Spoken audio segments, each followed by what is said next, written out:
Chapter 808. Ji lowered her head slightly, her long eyelashes casting a faint shadow under her eyelids. The corners of her lips curled up slightly, like a shy rose waiting to bloom. Jiang Tianhao thought she was shy, so he tightened his grip around her waist. The heat from his palm was transmitted to her body, and she trembled slightly under his palm.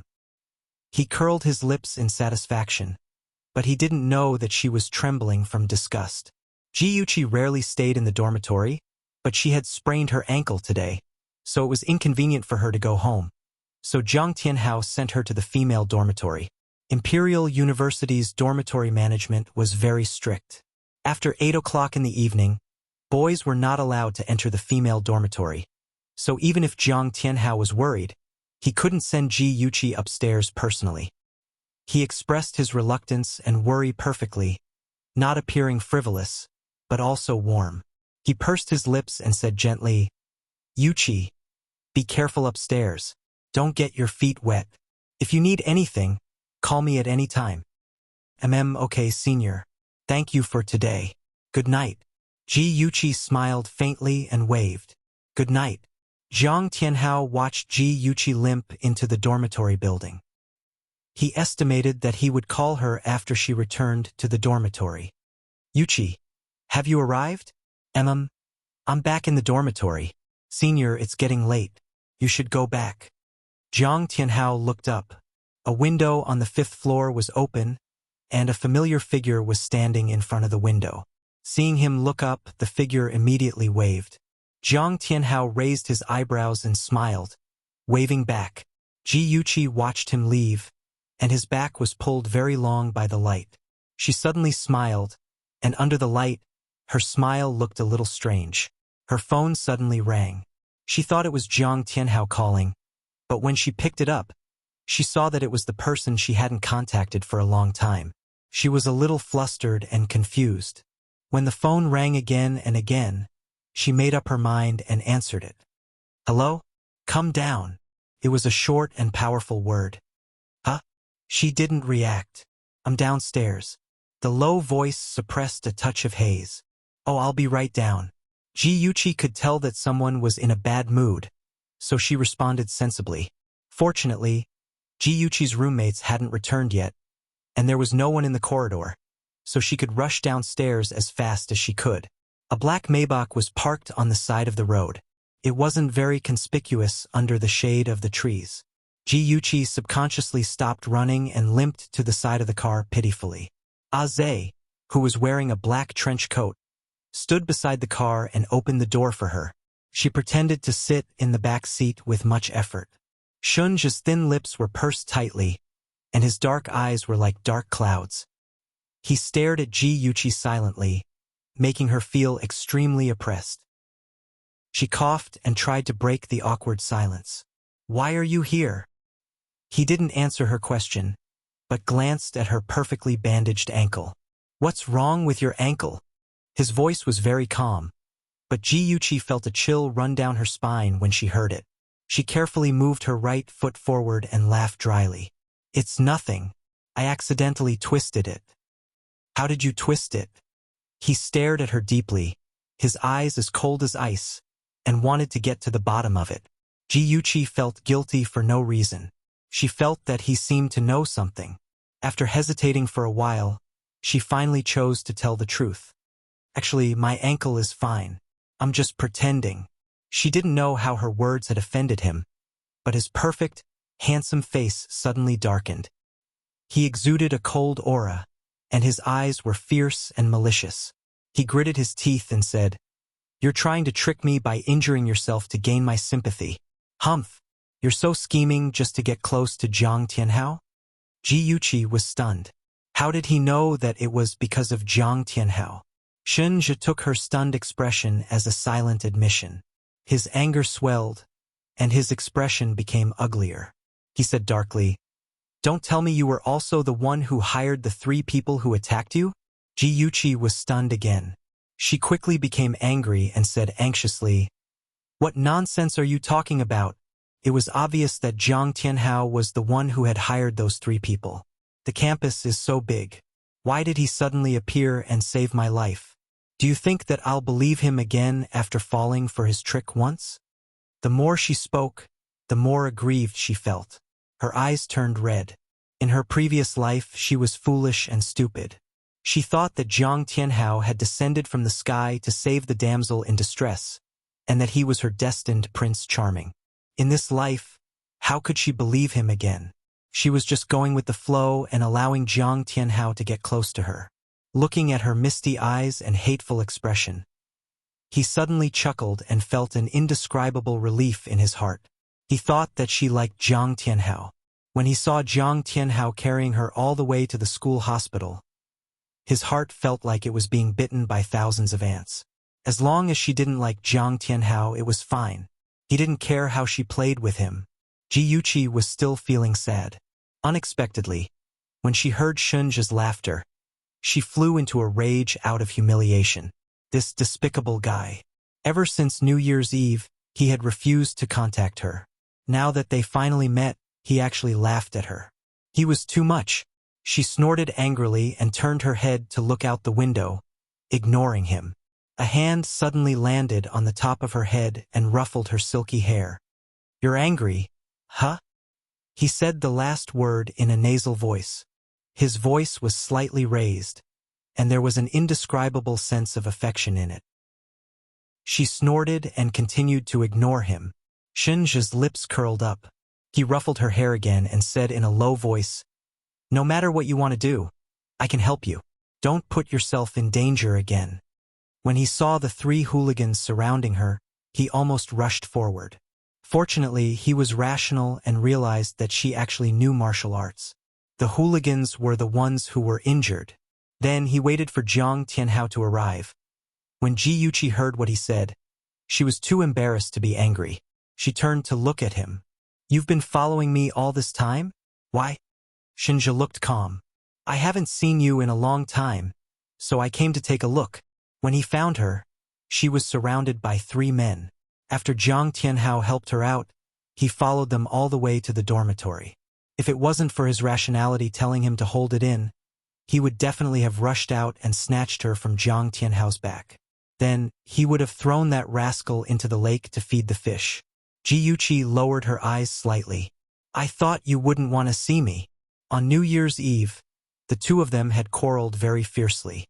Shunji explained seriously, "I'm very busy. There are some problems at the Shin Corporation." Before he returned to the country, the entire Shin Corporation was controlled by Shin Jianhao and Shin Yu. 99% of the company's middle and senior management were their people.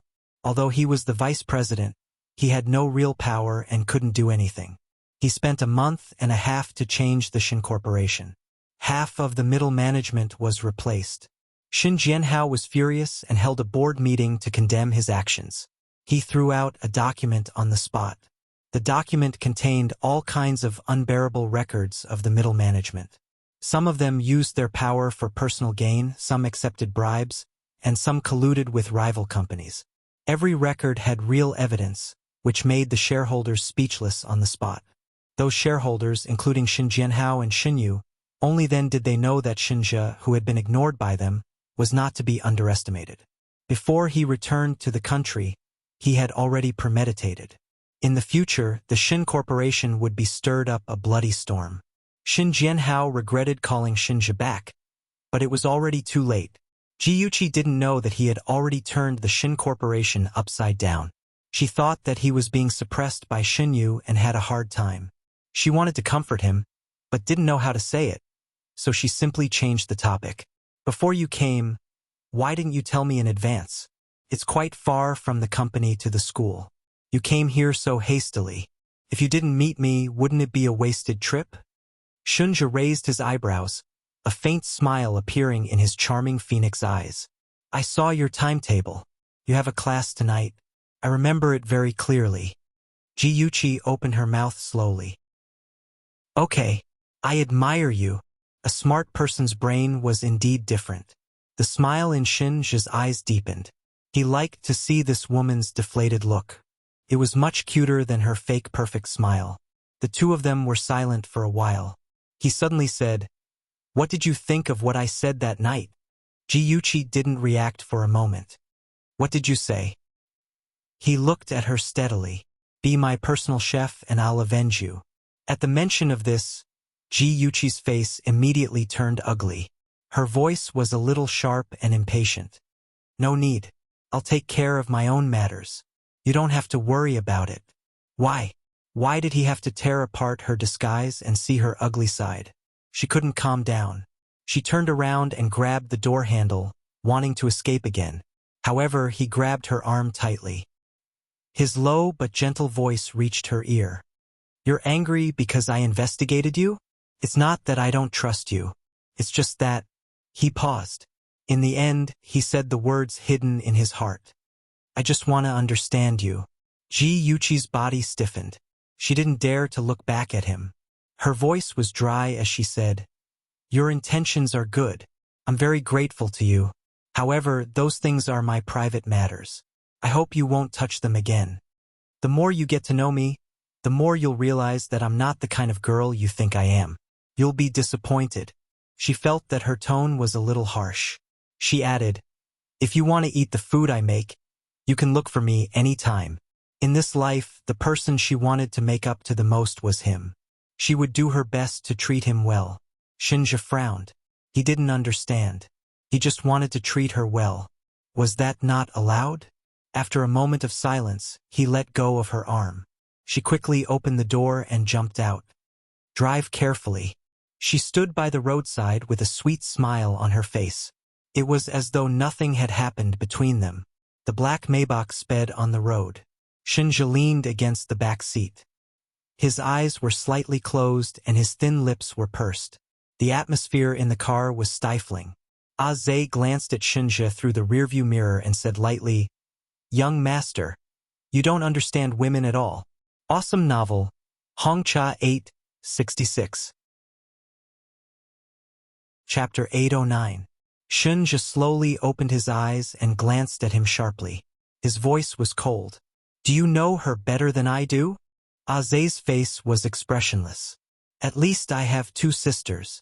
Shinja was very familiar with Aze's two weird sisters.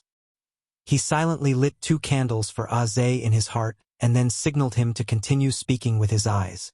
Women are animals who say one thing and mean another.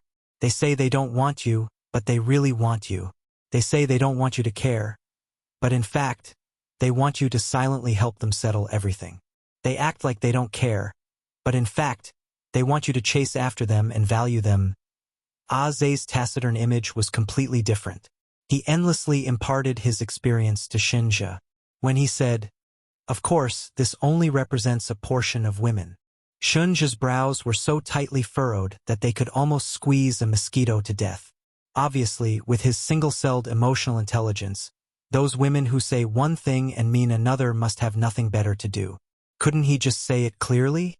Aze glanced at his expression and could guess his thoughts. He slowly said, According to my observation, Miss G doesn't belong to that type of woman. Shinja's eyebrows twitched. His eyes were full of murderous intent. Then why did you talk so much nonsense? Aze was intimidated by Ji Yunshu's murderous glare. He coughed dryly and continued, Miss G is a very prideful person. Even if she doesn't want you to meddle in her affairs, you can do it secretly. One day she will realize how good you are, young master. Shinja pinched his eyebrows. You can shut up now. After living for so many years, this was the first time he felt that he was not capable enough. It was imperative to buy a few books on female psychology. Early the next morning, Ji Yuchi leisurely dressed up and went downstairs with Lin Yushi's help. Jiang Tianhao stood by the roadside. He was wearing a beige coat and holding a breakfast in his hand. His handsome figure attracted the attention of many girls. The girls who knew him greeted him warmly. He smiled gently and distantly until Ji Yuchi's figure appeared. The smile on his face was like a blooming spring flower, almost blinding his admirers. Yuchi, is your leg better? His moist eyes were filled with concern. Ji Yuchi stroked her hair and smiled. I'm much better now. Senior, why are you here? It's not convenient for you to walk, so I bought breakfast for you. As he spoke, Jiang Tianhao's gaze fell on Lin Yushi. He smiled apologetically. If I had known that classmate Lin would be here, I would have bought an extra set. Lin Yushi's expression was indifferent. It's okay. Ever since Yuchi asked her to help take photos and post posts to slander Jiang Tianhao, she knew that Yuchi did not like Jiang Tianhao. Of course, she did not like him either. She always felt that this man was too greedy and did not have good intentions. Otherwise, she would not have helped Yuchi. Sensing the other party's coldness, Jiang Tianhao felt a little uncomfortable. Yuchi smiled and helped him out. Yushi, go and have breakfast first. I'll see you in the classroom. Lin Yushi nodded. Jiang Tianhao naturally took over Lin Yushi's position and held Yuchi's arm. She felt embarrassed and struggled. It's okay. I can walk on my own. She pretended to be shy and glanced at the people staring at them. It's better to be careful. A sprain can be serious. Don't aggravate your condition. Jiang Tianhao insisted on supporting her and whispered gently. He did not care about the people around them. Yuchi was helpless and shy. The atmosphere was a little awkward for a moment. At this moment, a white BMW stopped in front of them. Ji Bowen pushed the door open and greeted her with a concerned expression. Yuchi, how's your ankle? Sister, are you okay? You didn't come home last night. I was worried to death. Ji Yunhan also jumped out of the car. Dad, Ahan, I'm fine. I just accidentally sprained my ankle. Why are you all here? Ji Yuchi looked at her concerned relatives and felt warm in her heart. Last night, she pretended to sprain her ankle because it was inconvenient for her to go home, so she casually made up an excuse. She did not expect that her father and brother would still be worried. Sister Chi-Chi, why didn't you tell us that you sprained your ankle? If my friend didn't tell me, we would still be hiding it in the valley. Yi Zisu's delicate figure also got out of the car. Ji Yuchi immediately understood. So this was what had happened. Jiang Tianhao had been showing off his love for Yi Zisu in front of the dormitory early in the morning, and Yi Zisu had immediately led her father and the others here. She must have wanted her father to see the sweet love between Jiang Tianhao and herself. Sure enough, Ji Bowen had already noticed Jiang Tianhao, who was holding Ji Yuchi's arm. His face immediately darkened and he said in a deep voice, "This student you are?" Ji Yunhan also noticed Jiang Tianhao. He snorted and pushed Jiang Tianhao to the side. He quickly supported Ji Yuchi and then supported his sister as if they were facing a great enemy. He took a few steps away from Jiang Tianhao. "Han, what are you doing?"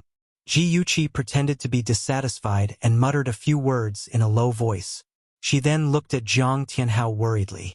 An unnatural expression flashed across Jiang Tianhao's handsome face, but he quickly calmed down and smiled politely. "Hello, Mr. Ji. My name is Jiang Tianhao. I'm Yuchi's senior." Jiang Tianhao. Ji Bowen frowned and thought for a moment. This name sounded a little familiar. Uncle Ji. Yi Zisu walked to Ji Bowen and reminded him considerately. It was Senior Ji Bowen who saved Sister Chi-Chi from the lake. Ji Yuchi pouted. "Dad, I ran into a criminal last night. Fortunately, Senior Jiang came in time. We have to thank him properly." Ji Bowen felt a lingering fear when he heard that his daughter had run into a criminal. He also had a good impression of Jiang Tianhao's courageous actions. His expression softened a lot. "Student Jiang, I'm very grateful that you've saved Chi-Chi twice. It's Chi-Chi's birthday in a few days. I'd like to invite you to the Ji family as a guest. You have to do me the honor." Jiang Tianhao smiled. His attitude was neither servile nor overbearing. "You're too serious, Mr. Ji. I only did what I could. It's my honor to be able to attend Yuchi's birthday party." Ji Bowen looked at him deeply and didn't say anything else. He reminded Ji Yuchi a few more times, then asked Ji Yunhan to leave. One of them had to attend a meeting at the company, while the other had to go to school. Neither of them could be delayed. Before Ji Yunhan got into the car, he glared at Jiang Tianhao warningly. He didn't like that man. He hated that man very much. Anyone who tried to steal his sister was a jerk. In less than a day, the news that Jiang Tianhao and Ji Yuchi were dating spread throughout the school. There were even more ridiculous rumors that Ji Bowen rushed to school to see what his future son-in-law looked like. Ji Yuqi sneered when she heard these rumors. Lin Yuxi looked at her and asked curiously, "Why do you hate Jiang Tianhao so much?" Ji Yuqi raised her eyebrows. "Because he's eating from the bowl and looking at the pot. He thinks that he can play the daughter of the Ji family like a fiddle. Let him play then." Lin Yuxi felt deeply. He's indeed a jerk. Jiang Tianhao, whom they called a bad guy, was still taking good care of Ji Yuqi as usual. When he accidentally mentioned the rumors on campus, he guiltily expressed that he wanted to clarify it with everyone. Ji Yuqi smiled gently. "Senior, rumors stop with the wise. We don't have to take them seriously." Jiang Tianhao immediately looked hurt and affectionate. "Yuqi, I actually hope that those rumors are true." Ji Yuqi replied to him with a shy smile. Jiang Tianhao was slightly startled. Then, his eyebrows curved as he quietly held her hand. Her fingers moved slightly, but she did not pull them back. In less than an hour, photos of the two of them holding hands and looking at each other sweetly were exposed on the school forum. Confirmed the rumors that they were dating. After this matter was made public, Tang Feng and Gu Fifan went to talk to Ji Yuqi at the same time. Ji Yuqi played Tai Chi and neither admitted nor denied it. However, her serene smile still triggered the two of them. Tang Feng returned depressed. He clearly did not like Yuqi, but when he heard that she had a boyfriend, he felt as if someone had snatched away his treasure. Yes, he felt humiliated and indignant. Ji Yuqi was his fiancée. Which fiancé would feel good after being cuckolded? Gu Fifan's eyes were malicious. He believed that Ji Yuqi did not like Jiang Tianhao. It must be Jiang Tianhao, that despicable person, who caused this matter to spread. Damn it, he would not let that bastard off. Thanks to Yi Zisu's secret activities, the Ji family also found out about this matter. Ji Bowen immediately flew into a rage. He had never been so angry at his daughter before. Chun Tingfang pretended to hold his arm and tried to calm him down. Ji Yunhan wanted to put in a good word for his sister, but was secretly tugged by his sister. He cleverly kept his mouth shut. Ji Bowen glared at the pale Yuqi and said sternly, "Follow me to the study." Ji Yuqi followed him into the study.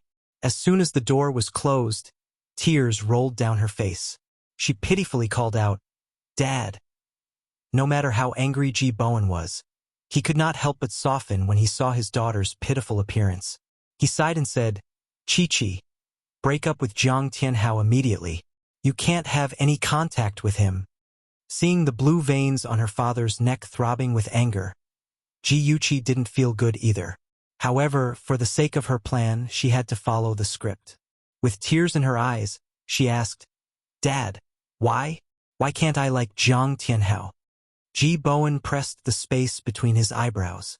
Last time at school, he could see that Jiang Tianhao and Yuqi's relationship was not ordinary. However, he did not adopt a high-pressure policy. Instead, he planned to observe slowly to see if the young man was reliable. At the same time, he also sent people to investigate Jiang Tianhao's background. After many twists and turns, the result was that Jiang Tianhao was actually Jiang Tianhao's son. If Jiang Tianhao knew what happened that year, then it was impossible for him not to know who Yuqi's father was. However, he actually had no grudges with Yuqi. This made Ji Bowen suspect that he had other motives. If Jiang Tianhao did not know what happened that year and only found out the truth after he married Yuqi, then how would he treat Yuqi? Ji Bowen did not dare to imagine. Add Xinwu 799. Chapter 810. No matter what the situation was, Ji Bowen would not allow his daughter to have any contact with Jiang Tianhao. However, Ji Bowen did not intend to tell Yuqi about the grudges of the previous generation. He thought for a long time and said in a low voice, "Chi-Chi, the gap between you and Jiang Tianhao is too big. You won't be happy together. Listen to me and break up with him. You and Tang Feng are a match made in heaven." Ji Yuqi was no longer the naive little girl in her previous life. She could tell that her father was lying. He must have something that he could not say. Now she could not ask him directly. She could only pretend to be wronged and cry, "Dad, how can you despise the poor and love the rich? You were a poor boy who had nothing, but later you built a career with your own efforts. I believe that Tianhao can do the same. Ji Bowen could not help but think of the situation when he started his business. He also thought of the things that Jiang Tianhao had done. His face darkened again and he said firmly, Chi-Chi, I'm doing this for your own good.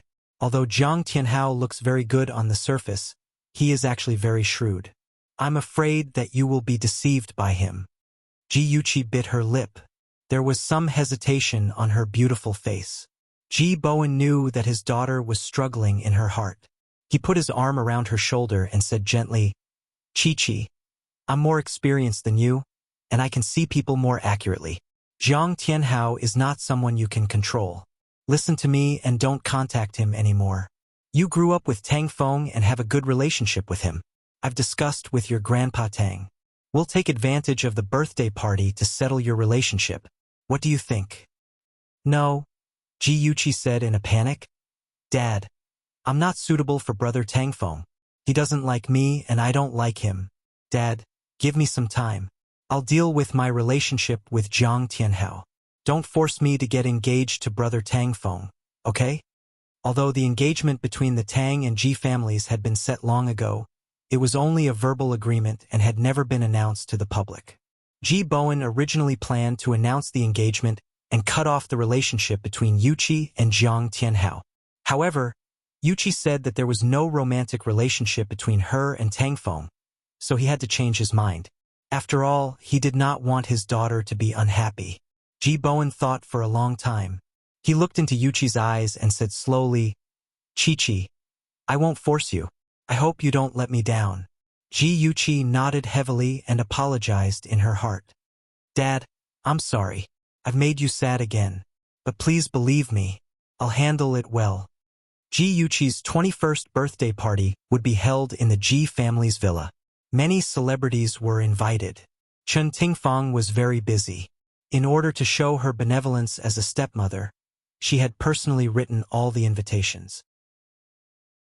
In addition, she had also meticulously prepared a gift for Ji Yuqi that she would never forget for the rest of her life. Yizisu, on the other hand, was busy scheming with Jiang Tianhao. They were trying to figure out a way to seal the relationship between Jiang Tianhao and Ji Yuqi so that Ji Bowen would have no choice but to admit it.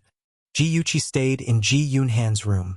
Although her brother was only in his teens, he was a computer genius.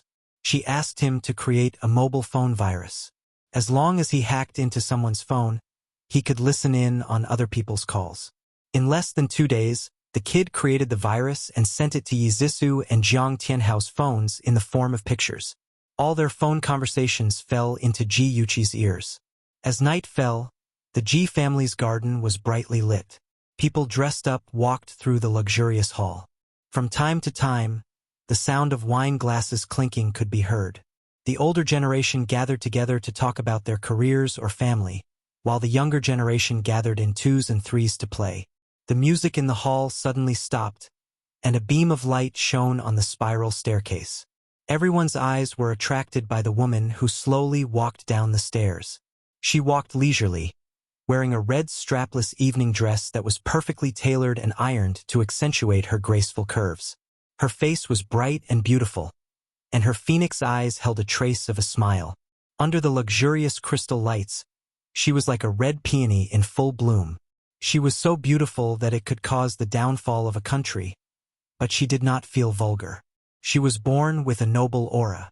She was like an ancient empress who was the mother of the world. That honor and bearing made all the women present feel timid. Yizisu stood beside her. She had a completely different style. She wore a white evening dress that made her white skin look like it could be broken with a flick of a finger. Her delicate eyebrows were slightly smiling, and her temperament was elegant and refined. She was like a quietly blooming hibiscus. If one only looked at her dress, she was also very beautiful. She was so beautiful that she was fresh and refined. However, when she was compared to Ji Yuqi, she seemed a little petty. She did not have the domineering aura of a peony. Yizisu also knew this, but she didn't care. Her goal tonight was to serve as a foil to Ji Yuqi. The higher Ji Yuqi was raised, the harder Ji Yuqi would fall. However, when she saw Jiang Tianhao staring at Ji Yuqi with infatuation, Her high spirits suddenly fell to the bottom like a roller coaster. No, it can't be. Tianhao can't fall in love with Ji Yuqi. It's just an act. Chen Tingfang held Ji Bowen's arm, and the two of them appeared in front of everyone lovingly. Ji Bowen gave a speech and thanked everyone for attending Yuqi's birthday party. Then, he announced that he would set up a foundation in Yuqi's name to help disabled children. For a moment, the applause was like thunder. Everyone present knew that Ji Bowen loved his daughter dearly. Of course, they had to cater to his taste. They all praised Yuqi for being beautiful and sensible. Ji Bowen was happy inside, but on the surface, he had to say a few words of modesty. Ji Bowen led the three children to meet their relatives and friends. The atmosphere was just right. Suddenly, the door was pushed open and a handsome figure strode in. He was wearing an expensive black suit, which perfectly complemented his impressive figure. A few strands of hair fell over his forehead, revealing a pair of charming phoenix eyes. His deep eyes were as beautiful as a lake in late autumn. He had a proud and upright nose and a sharp chin. His facial features were perfect like a god. He exuded the aura of a king who looked down on the world. As he walked forward, the crowd automatically parted to make a path for him. His gaze was focused on the female lead in the crowd. Even when the people around him greeted him, he did not respond. It was as if she was the only one in his world. Ji Yuqi was stunned. She did not expect Shinje to come. The Shun and Ji families were in different industries and had no personal relationship. She believed that her father did not invite anyone from the Shun family, but he came in such a high-profile manner. Was it because of her? While she was in a daze, Ji Bowen had already walked up to him and said with a smile, "Young Master Shun, what a rare guest." Shinje smiled faintly. "Uncle Ji is too polite. Just call me Shinje. Today is Yuqi's birthday. How can I not come?" Ji Bowen muttered in his heart.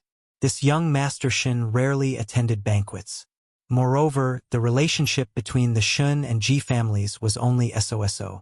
What was the meaning of this? Several thoughts flashed through Ji Bowen's mind, but the smile on his face did not change. He sighed and said, "Good, good. Heroes indeed come from the young. If I were like your father and had such a capable son, I would wake up smiling even in my sleep." Ji Yuqi was embarrassed. Father, the relationship between Shinje and Shinjianhao was not as close as the outside world said. They could be said to be natural enemies. "Aren't you just touching the pot that doesn't boil?" She hurried forward and smiled as she stretched out her right hand. "Young Master Shin, I'm very happy that you can come to my birthday banquet." Seeing that soft snow-white hand, Shun's cold gaze softened. The corner of his lips curled up slightly. He elegantly bent down and gentlemanly picked up her right hand and gently kissed the back of her hand. His warm lips brushed against the back of her hand like a soft feather gently brushing across the surface of a lake, creating circles of ripples. Ji Yuqi's heart trembled. She only wanted to shake hands with him, but he actually kissed her hand in the Western way. His actions were elegant and gentlemanly. His eyes were clear and his expression was normal. No one suspected that he had other motives, but it still made the young women present jealous. They wished that the person who was kissed on the back of her hand was them. Yi Zixu looked at his handsome figure and was momentarily absent-minded. She was jealous of Ji Yuqi's good luck. Why was Ji Yuqi able to chat and laugh with those noble young masters at the banquet, while she could only serve as a foil to her? Why was even the young master of the richest family, the Shin family, looking at her in a new light? Yi Zixu was not reconciled. She hated it. Ji Yuqi was chatting with Tang Feng's grandmother, Madame Tang. She pretended to inadvertently look into the distance. Shinje was standing in the middle of a group of celebrities. He was like a noble king. Wherever he stood, he was incomparably dazzling, overshadowing the men around him. Even the female companions of those men were staring at him with eyes full of affection. Madame Tang was already a shrewd old woman. When Ji Yuqi looked in Shan's direction for the second time, she could not help but laugh and teased. "You and Yuer were very close when you were young. Why are you so distant now that you've grown up?" You didn't even speak much tonight. Ji Yuqi was stunned, but she quickly reacted. Tang Feng was also standing around Shenji's circle. Granny Tang thought that she was peeking at Tang Feng. She pursed her lips and smiled, saying gently, "Granny Tang, don't make fun of me. No matter how old we are, Brother Tang Feng will always be my brother in my heart." Madame Tang's heart sank. Brother? How could he be her brother?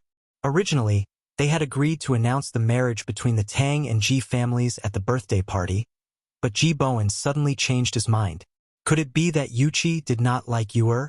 Madame Tang's heart was in turmoil. Ji Yuqi smiled and changed the topic at the right time.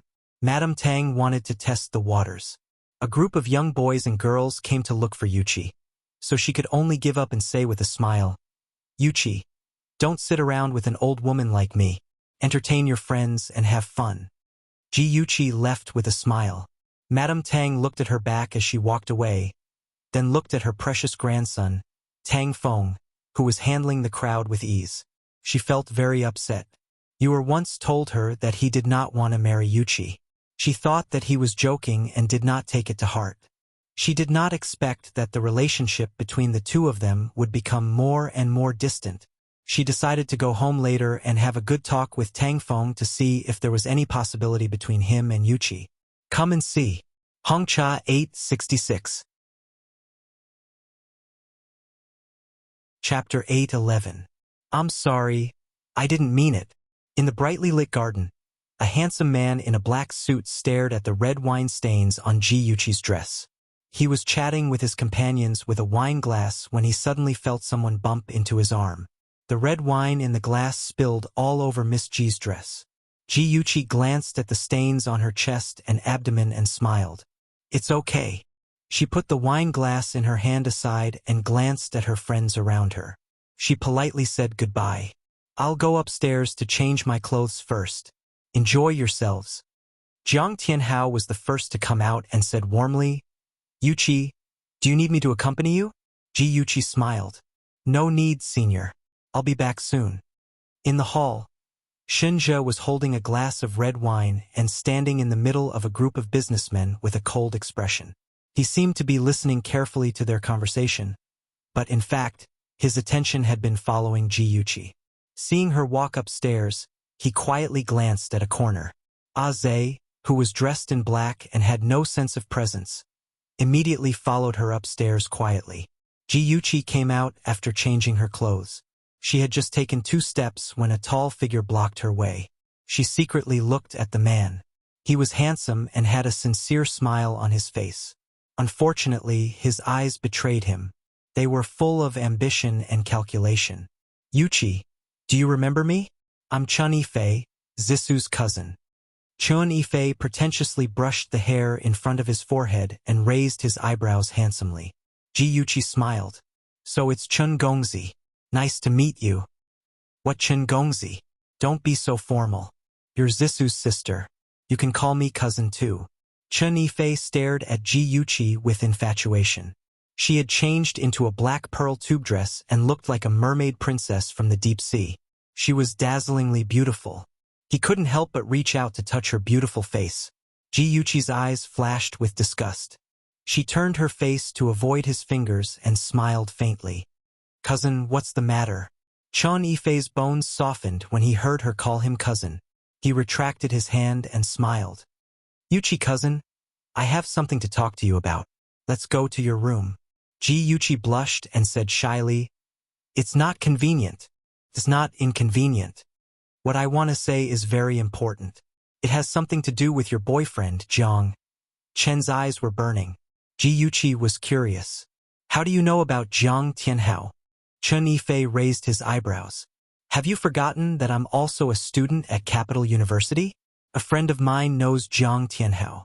Speaking of which, I know him better than you. You don't want to be deceived by him, do you?" Ji Yuqi bit her lips and seemed hesitant. Chun Yifei continued to fan the flames. "Jiang Tianhao isn't a good person. If you don't want to hear it, I won't say it." Then, he turned and left. "Wait a minute." Chun Yifei raised his eyebrows smugly and turned around with a concerned face. "It's not convenient here. Let's go to your room. Jiyuchi hesitated for a bit and said, let's go to the guest room. My room is too messy. Chen Yifei didn't object. His original goal was to go to the guest room next to the study. He knew that she was wary, so he purposely suggested going to her room so that she would say to go to the guest room. The Ji family's guest room was beautifully decorated. There were 2 pots of heather flowers on the windowsill.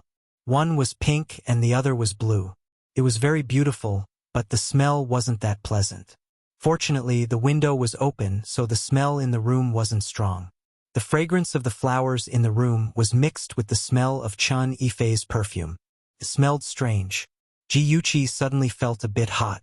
She fanned herself with her hand and said impatiently, "Cousin, what are you trying to say?" Chen Yifei saw that her cheeks were dyed with a faint layer of crimson, which made her look even more beautiful. He quietly curled his lips and said in a hoarse voice, "Cousin, I suddenly feel a little thirsty. Can you pour me a glass of water?" There was a glass of water on the table. Jiyuchi handed it to him and said anxiously, "Tell me after you finish drinking. It's so hot here." The smile in Chen Yifei's eyes deepened. He drank the tea in the cup and approached her step by step. When she was caught off guard, he suddenly reached out and hugged her in his arms. He lowered his head to kiss her. She was shocked and pushed him away in a flurry. Cousin, what are you doing?"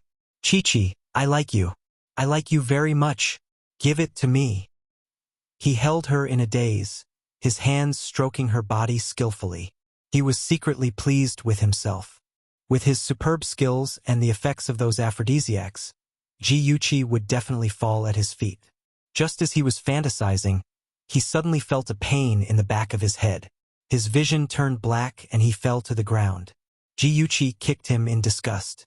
Then she took out his phone from his trouser pocket and found Yizisu's number. She sent a text. "Things have changed. Come to the guest room quickly." After sending the text, she grabbed Chen Yifei's body and threw him onto the bed. Then she covered his head and feet with the quilt. When Yizisu received the text, she was hiding in a corner with Jiang Tianhao. When she felt the vibration of the phone, she reluctantly separated from him. "Tianhao, cousin said that things have changed and he wants me to go to the guest room. I'll go up first. I'll let you know when I'm done." Yizisu trusted Chen Yifei very much. When she heard that things had changed, she wanted to rush over immediately. Jiang Tianhao was different. He didn't trust anyone except himself. He suspected that there was a trap, so he stopped Yizisu and said, "Let me go. If anything happens, I'll let you know." "Okay." Yizisu was vaguely unhappy. The door of the guest room was not locked. There was a gap. Jiang Tianhao pushed it gently and the door opened. However, the room was very dark. There was no light. He pressed the switch, but there was no response. He guessed that Chen Tingfang and the others might have done something to make it easier for Chen Yifei. Using the light from his phone, he could clearly see the situation in the room. The blanket on the bed was bulging high, so there should be 1 or 2 people lying inside. He tiptoed toward the bed. Just as he was about to lift the blanket to check, a hand suddenly reached out from under the blanket and slapped his phone to the ground. Then it forcefully dragged him onto the bed. Yizisu was chatting with her friends, but she felt a little uneasy. Tianhao had been upstairs for a few minutes, but he still hadn't contacted her. Could it be that he liked Jiyuchi and took the opportunity to make Jiyuchi real? The more she thought about it, the more uneasy she felt. Her phone suddenly vibrated. She unlocked it and saw a message from Chen Yifei. "It's done. Come up alone." According to the original plan, after the matter was settled, Chen Tingfang and Yizisu would be responsible for taking the guests to the guest room. Although Yizisu didn't know why things had changed, she still chose to follow Chen Yifei's arrangement. Yizisu went upstairs alone. She walked to the door of the guest room. It was dark inside. She whispered Jiang Tianhao's name, but there was no response. She had to use the light of the phone to quietly rub the bed. She cursed in her heart. She didn't know what Chen Yifei and Jiang Tianhao were doing. She walked to the bed. Just as she was about to lift the quilt, a hand stretched out from under the bed and grabbed her ankle. She screamed in fright. The hand suddenly pulled hard, and she fell to the ground with a plop. She was in so much pain that she almost fainted. The hand pressed on a certain part of her waist, and all the strength in her body seemed to disappear. She had no strength to struggle. She could only let the person throw her on the bed. She seemed to be pressed against something hard and uncomfortable. She moved her body and wanted to escape. An arm suddenly wrapped around her waist and hugged her tightly. "Who are you? Let me go." Izisu was anxious and scared. She was about to cry.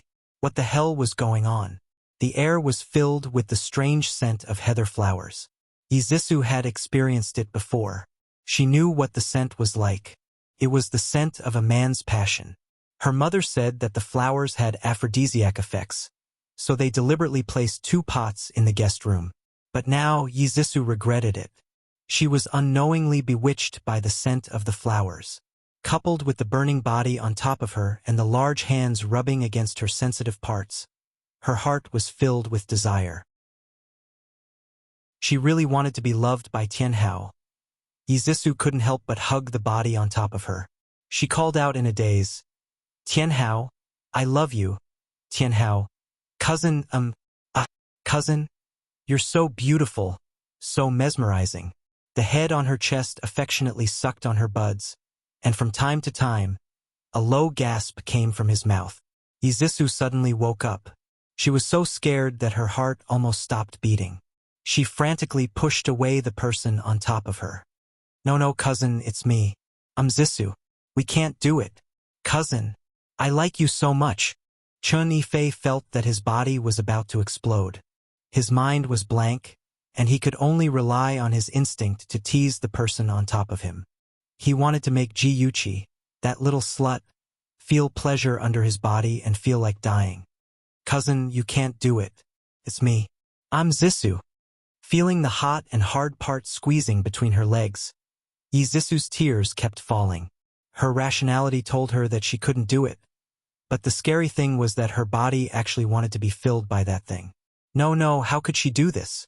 She hated herself so much, but she didn't have the strength to refuse. Even her body was faintly anticipating it. Feeling that thing ready to go, Zisu bit her lips in despair and cried bitterly. At this moment, she suddenly heard Jiang Tianhao's angry roar. "Bastard!" Then, with a bang, the man on top of her was kicked off the bed. Before Zisu could breathe a sigh of relief, she heard the door open. A group of people appeared at the door. Click, the lights were turned on. At the door, Ji Bowen and Chun Tingfang were leading a group of banquet guests. These guests heard that Ji Bowen had collected several sets of very precious stamps, so they followed the host to the study to take a look. They didn't expect to hear screams and cries coming from the guest room in the corridor. Madame Ji immediately said that they should check it out. So, the door was opened, and the room was full of spring scenery. The second young miss of the Ji family, who was as pure and elegant as if she had walked out of a painting, was actually lying naked on the bed with a similarly naked man. And on the floor, there was another man who was completely naked as well. "Ah!" The young girls present covered their eyes and screamed at the same time. The older generation awkwardly turned their heads to avoid this erotic scene. Welfare, Hongcha 866. Chapter 8:12. Shinja walked at the end of the crowd. His cold eyes glanced slightly. After seeing what had happened, he withdrew his gaze and slowly retreated down the stairs. His slightly lowered eyelashes hid the faint smile in his eyes. "So that's how it is. Chi-Chi, well done." The scream came from Zisu. She angrily pulled the quilt and covered her body. She wanted to find a hole to hide in. Why did this happen? Was she tricked by that bitch Ji Yuqi again? Lying on the floor with his white buttocks exposed, Chun Yifei was still in a state of delirium. He breathed in the fragrance of the heather and drank the water mixed with aphrodisiac. Even if he hugged a sow now, he could still treat it as a fairy and have sex with it. Ji Bowen looked at the lewd scene in the room and was so angry that all the blood in his body rushed to his head. His eyes burned with anger and his lips trembled. However, he was a legend in the business world and was not someone to be trifled with. He still had some rationality left to salvage the situation. he said in a deep voice, "Ahan, please invite the guests to my study." Ji Yunhan had been hiding behind the crowd for a long time. When he heard this, he calmly invited everyone to move forward. His calm and graceful manner made many people secretly nod their heads. Among these people, there were many who wanted to stay and watch the show. However, they had to leave some face for the Ji family. Therefore, they acted as if nothing had happened and happily went to the study to look at the stamps. Chun Tingfang was so angry that she wanted to slap Yi Zissou. However, Yi Zissou was her only daughter and her hope for the rest of her life. Even if she was disappointed, she could not watch her daughter being destroyed. She could only force a smile. "Tianhao, you look so calm. I did not stop you from dating Zissou. How can you be so careless? Ife, you know that he will go crazy when he is drunk, but he still dares to drink so much. Housekeeper, call 2 people to help Chen Xiaoye upstairs to sober up." Jiang Tianhao was unconscious after being put on the bed. He was in a daze when he suddenly heard Yi Zissou crying. Then he found that Yi Zissou was under Chen Yifei's body. He was so angry that he cursed "bastard," and then kicked Chen Yifei out of the bed.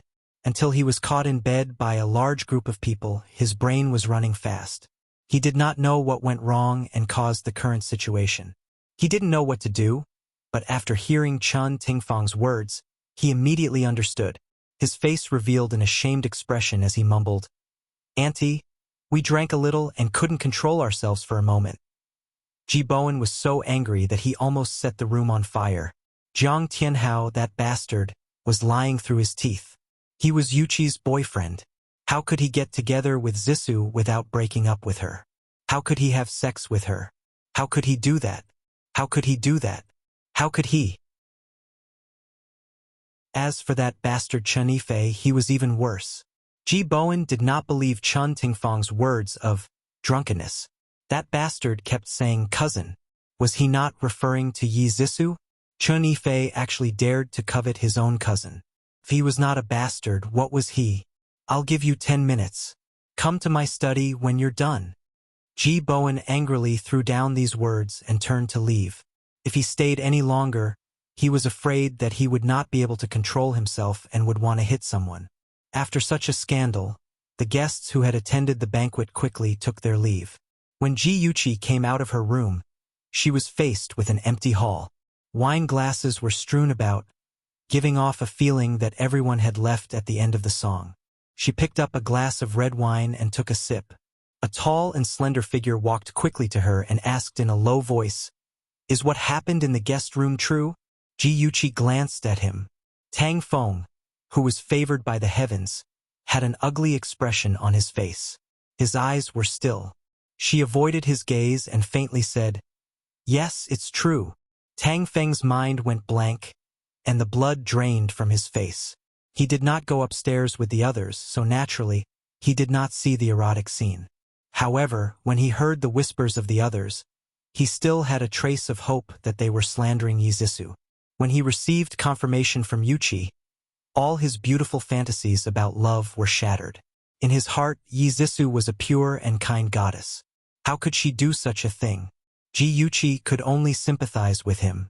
Other than that, there was nothing else. She did not stay here to accompany him. She walked out of the hall. The scenery in the garden was still beautiful, and the moonlight was very charming. However, she was not in a good mood because in her previous life she, Ji Yuqi, was the one whose reputation was ruined. She sat on the hanging chair and slowly closed her eyes. She could not help but think of what had happened in the past. That night, her dress was also dirty. She went upstairs to change, but Chun Yifei blocked her in the corridor and tricked her into the guest room. There were aphrodisiac flowers in the guest room. She felt that something was wrong with her body. Then, Chun Yifei hugged her tightly, kissed her, and caressed her. She wanted to push him away, but she did not have any strength. Then Jiang Tianhao barged in and beat Chun Yifei up. She was tormented by desire and could not help but hug Jiang Tianhao, who had saved her. At this moment, Chun Tingfang led the guests to put on a show of catching them in the act. In order to protect her reputation, Ji Bowen, who had always disapproved of the relationship between Yuqi and Jiang Tianhao, had no choice but to lie. He said that Jiang Tianhao was Yuqi's boyfriend. This was better than saying that she was humiliated by her cousin in name. However, paper cannot wrap fire. Soon, the scandal of Chun Yifei raping Ji Yuqi spread throughout the city. Jiang Tianhao pretended to be deeply in love with Ji Yuqi. He did not care about the past and firmly followed Ji Yuqi, officially becoming her fiancé. Ji Yuqi thought that he really loved her and even felt that he owed her. She felt that she had dragged down his reputation. She did not expect that in order to get her father's approval, he would collude with Chun Yifei to humiliate her. Thinking of the humiliation she had suffered in her previous life, Ji Yuqi's dry eyes gradually moistened. She bit her lip hard and clenched her fists so tightly that her knuckles turned white. Her whole body trembled uncontrollably. Suddenly, she felt a weight beside her. A warm body pressed against her arm. She opened her eyes abruptly and glared at the person who had come. The next second, her eyes widened. She said in surprise, "Why haven't you left yet?" Under the moonlight, her smooth and fair cheeks were like fine mutton fat jade. Such a beautiful face should not reveal a sad expression. She should be happy and blissful. Shinja was bewitched by the moon. He could not help but reach out and gently wipe away the tears at the corner of her eyes. He said gently, "I'm waiting for you." Her eyes widened even more. "Waiting for me to do what?" Shinja smiled faintly. "Personally give you a birthday present." She blinked and wanted to say something, but he opened his other hand. A bracelet inlaid with an aquamarine lay quietly in the palm of his hand. The dazzling brilliance was incomparably resplendent under the moonlight. He put it on her right wrist and said gently, "This bracelet and necklace happen to be a pair. Do you like it?" Ji Yuqi lifted her wrist slightly. The bracelet flowed around her wrist like a lake. It was dazzlingly beautiful. She narrowed her eyes and laughed softly. "It's very beautiful. I like it very much. Thank you." "Chi-Chi." What?"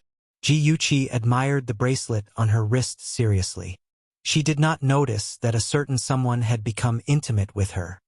"Can I kiss you?" Shinja's obsidian-like eyes shone brightly as he looked at her expectantly. Ji Yuqi was petrified. Was this Shinja? When did he become so devilish? He actually used such a serious expression to discuss such an ambiguous matter. She was already speechless. "Chi-Chi, can I kiss you?" Shinja repeated. His handsome face inched closer to her. She quickly pushed his face away and laughed dryly. "What are you doing? Don't joke around." Shinja looked hurt. "I'm not joking around. I'm seriously asking for your opinion." Ji Yuqi's little heart thumped. She turned her face away awkwardly and said in a flustered voice, "Well, it's getting late. You should hurry home. Be careful on the road. Bye." As soon as she finished speaking, she lifted her skirt and ran away in a panic without a care for her image. Shinja had turned into a devilish man. She could not handle him at all. Shinja watched helplessly as his beloved little girl ran away. He sat in silence for a long time. Then, he took out a small notebook called Love Notes that he always carried with him. He wrote, "March 20th wanted to kiss Chi-Chi, but was rejected by Chi-Chi." After he finished writing, he thought for a while and added a few words at the end. "So sad." Ji Yuqi ran into the living room as though she was being chased by a ferocious beast. She bumped into Jiang Tianhao, who was coming down the stairs. His handsome face was pale, and his clear eyes were filled with pain. He walked towards Ji Yuqi step by step. His voice was hoarse as though he had suffered great torment. He said, "Yuqi, do you believe me?" Ji Yuqi smiled miserably. Her beautiful face was filled with pain. "What does it matter if I believe you or not? Senior, you're now Zisu's boyfriend, right?" She bit her lip and spat out those words with difficulty. "I congratulate you." She covered her face and ran away sadly. He suddenly grabbed her wrist and said anxiously, "Yuqi, believe me, I really didn't do it on purpose. I was knocked out by someone. When I woke up, it was already too late." Ji Yuqi's back was to him, and her lips curled into a vicious smile. "I believe you. Of course I believe you because I knocked you out and threw you onto the bed. If it weren't for the fact that Chun Yifei won't wake up for a while, maybe you two could have made love. What a pity. Her body trembled slightly. He thought that she was crying sadly, but she was actually trying her best to suppress her desire to laugh. She lamented, "It's already settled. Senior, we can only blame ourselves for not being fated to be together." She pried his fingers away and ran upstairs while covering her face. Jiang Tianhao was left alone downstairs. His right hand was still in the air as he stared at her delicate back in disappointment. Yizisu stood at the corner of the first floor. She could clearly see Jiang Tianhao's expression. She couldn't help but clench her fists in anger. In the study, the two of them were harshly scolded by Ji Bowen. After that, she secretly told Jiang Tianhao that she suspected Ji Yuqi had done something to cause the situation to turn around. However, Jiang Tianhao didn't believe her. He said that he believed that Ji Yuqi really liked him. He believed that Ji Yuqi didn't have such malicious intentions. His words made Yizisu furious. If Ji Yuqi wasn't malicious, then was she? Wasn't she doing it for their future? She wanted that woman, Ji Yuqi, to be completely ruined so that she could vent the anger in her heart. Yizisu's affairs had spread throughout Ing City. Those with daughters used her as a negative example to teach their daughters. Those with sons taught their sons a lesson to never mix with a woman like Yizisu. Beauty novel, Xinwu 799. Chapter 813. Her reputation at Capital University had been tarnished. Even though Jiang Tianhao had stood by her side to support her, defend her, and prove her innocence, many people who used to like her had turned to attack her, including her former fans. Now they had all become passers-by. Jiang Tianhao was also unlucky. His reputation in school plummeted. He used to be a prince charming with good character and academic performance, but now he became a gigolo who seduced rich girls. The girls who used to like him withdrew their olive branches. They were too embarrassed to admit that they used to like him. Wherever he went, people would point at him. In this, besides Ji Yuqi deliberately creating hype, there was also Gu Fifen's torment, who asked Jiang Tianhao to provoke him. Ji Yuqi, on the other hand, was still doing things her own way. She kept a low profile in school and only interacted with a few people. She spent the rest of her time practicing martial arts. She knew that Yizisu had suffered a huge setback this time and would not let it go. They would definitely attack again, so she had to be prepared. On the weekend, Lin Yushi asked Ji Yuqi to go horseback riding at a farm in the suburbs. Ji Yuqi changed into a handsome and neat riding outfit. When she arrived at the garage, she found that her car had been sent to the 4S shop for maintenance. She could only ask the driver, Li Wei, to send her to the destination. After the car left the city, it drove onto the ring highway. Ji Yuqi was drowsy, so she simply leaned against the seat and closed her eyes to rest. After some time, she suddenly felt the car stop. She suddenly opened her eyes. "Little Lee, have we arrived?" "Not yet, Mississippi. There's a car accident in front. The road is blocked. I'll go take a look. I'll be back soon." Without waiting for her answer, Li Wei opened the car door and got out. Ji Yuqi looked around. Their car had already left the highway and was parked by a river. Less than 20 meters away, there was a group of people gathered around a van. They seemed to be arguing about something. Li Wei walked in front of those people. Just as he opened his mouth to ask, a man wearing a baseball cap suddenly hit Li Wei on the back of his head. Li Wei softly fell to the ground. Then, the man in the baseball cap led the group of people towards Ji Yuqi. Ji Yuqi sensed that something was wrong and quickly climbed from the back seat to the front. She wanted to drive away, but the car keys were taken away by Li Wei. An arm reached in through the window, grabbed her hair, and dragged her to the window.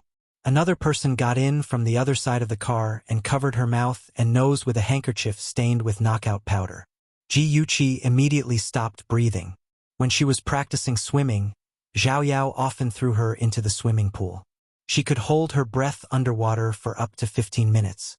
It was not difficult for her to pretend that she was drugged. "Hurry up! Get her into our car." Someone spoke in a rough voice beside her ear.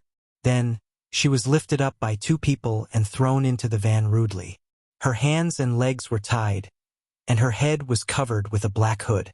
She did not know how long the car drove before it finally came to a stop. She was half dragged, half carried, and thrown to the ground by a man. The sound of footsteps stopped beside her. She felt someone squatting beside her. Then, a hand pulled off the hood on her head. She still had her eyes closed and pretended to be unconscious. A large hand rubbed her face twice. The man laughed wretchedly. Tisk, tsk. This woman is really beautiful. Brothers, we have found a treasure. Old Six, let's get down to business first. Brother Sien said that he wants us to take a set of erotic photos of this little girl. After we're done, we'll enjoy it. I've never touched such a delicate young lady. Isn't that right?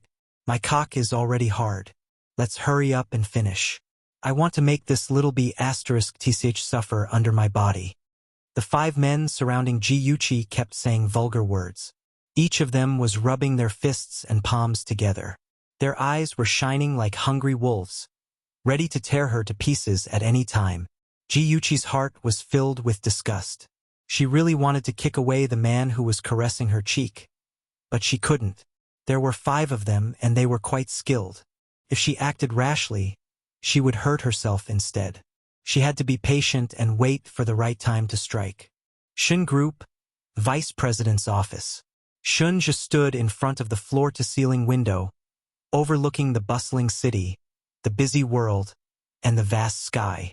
He felt an inexplicable emptiness in his heart. He could not help but think of the back of the little girl who had fled. His charming phoenix eyes narrowed slightly as he played with the phone in his hand. Aze said that women liked men thinking about them. It would be perfect if they sent a text message or called from time to time. Well, then I'll send a text message to ask what she was doing. Forget it, I'd better call her. He hadn't heard her voice for several days.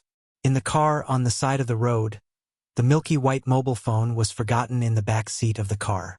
The beautiful melody sounded again and again, but no one answered. Shinja frowned.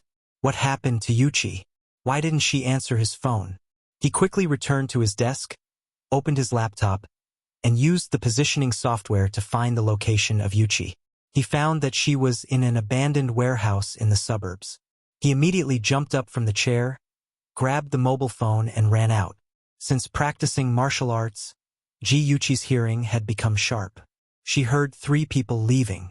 They were probably going to prepare the camera equipment. The 2 people left behind untied the ropes on her hands and feet. Okay, the camera is ready. The 2 of you quickly take off her clothes and take pictures while she's unconscious. A pair of hands touched Ji-Yuchi's chest, and another pair fell on her waist. She trembled slightly and slowly opened her eyes. Her eyes were filled with confusion. Then, she panicked and shouted, "Who are you?" She rolled back in fear, avoiding the 2 pairs of hands. The man standing behind the camera cursed. Damn!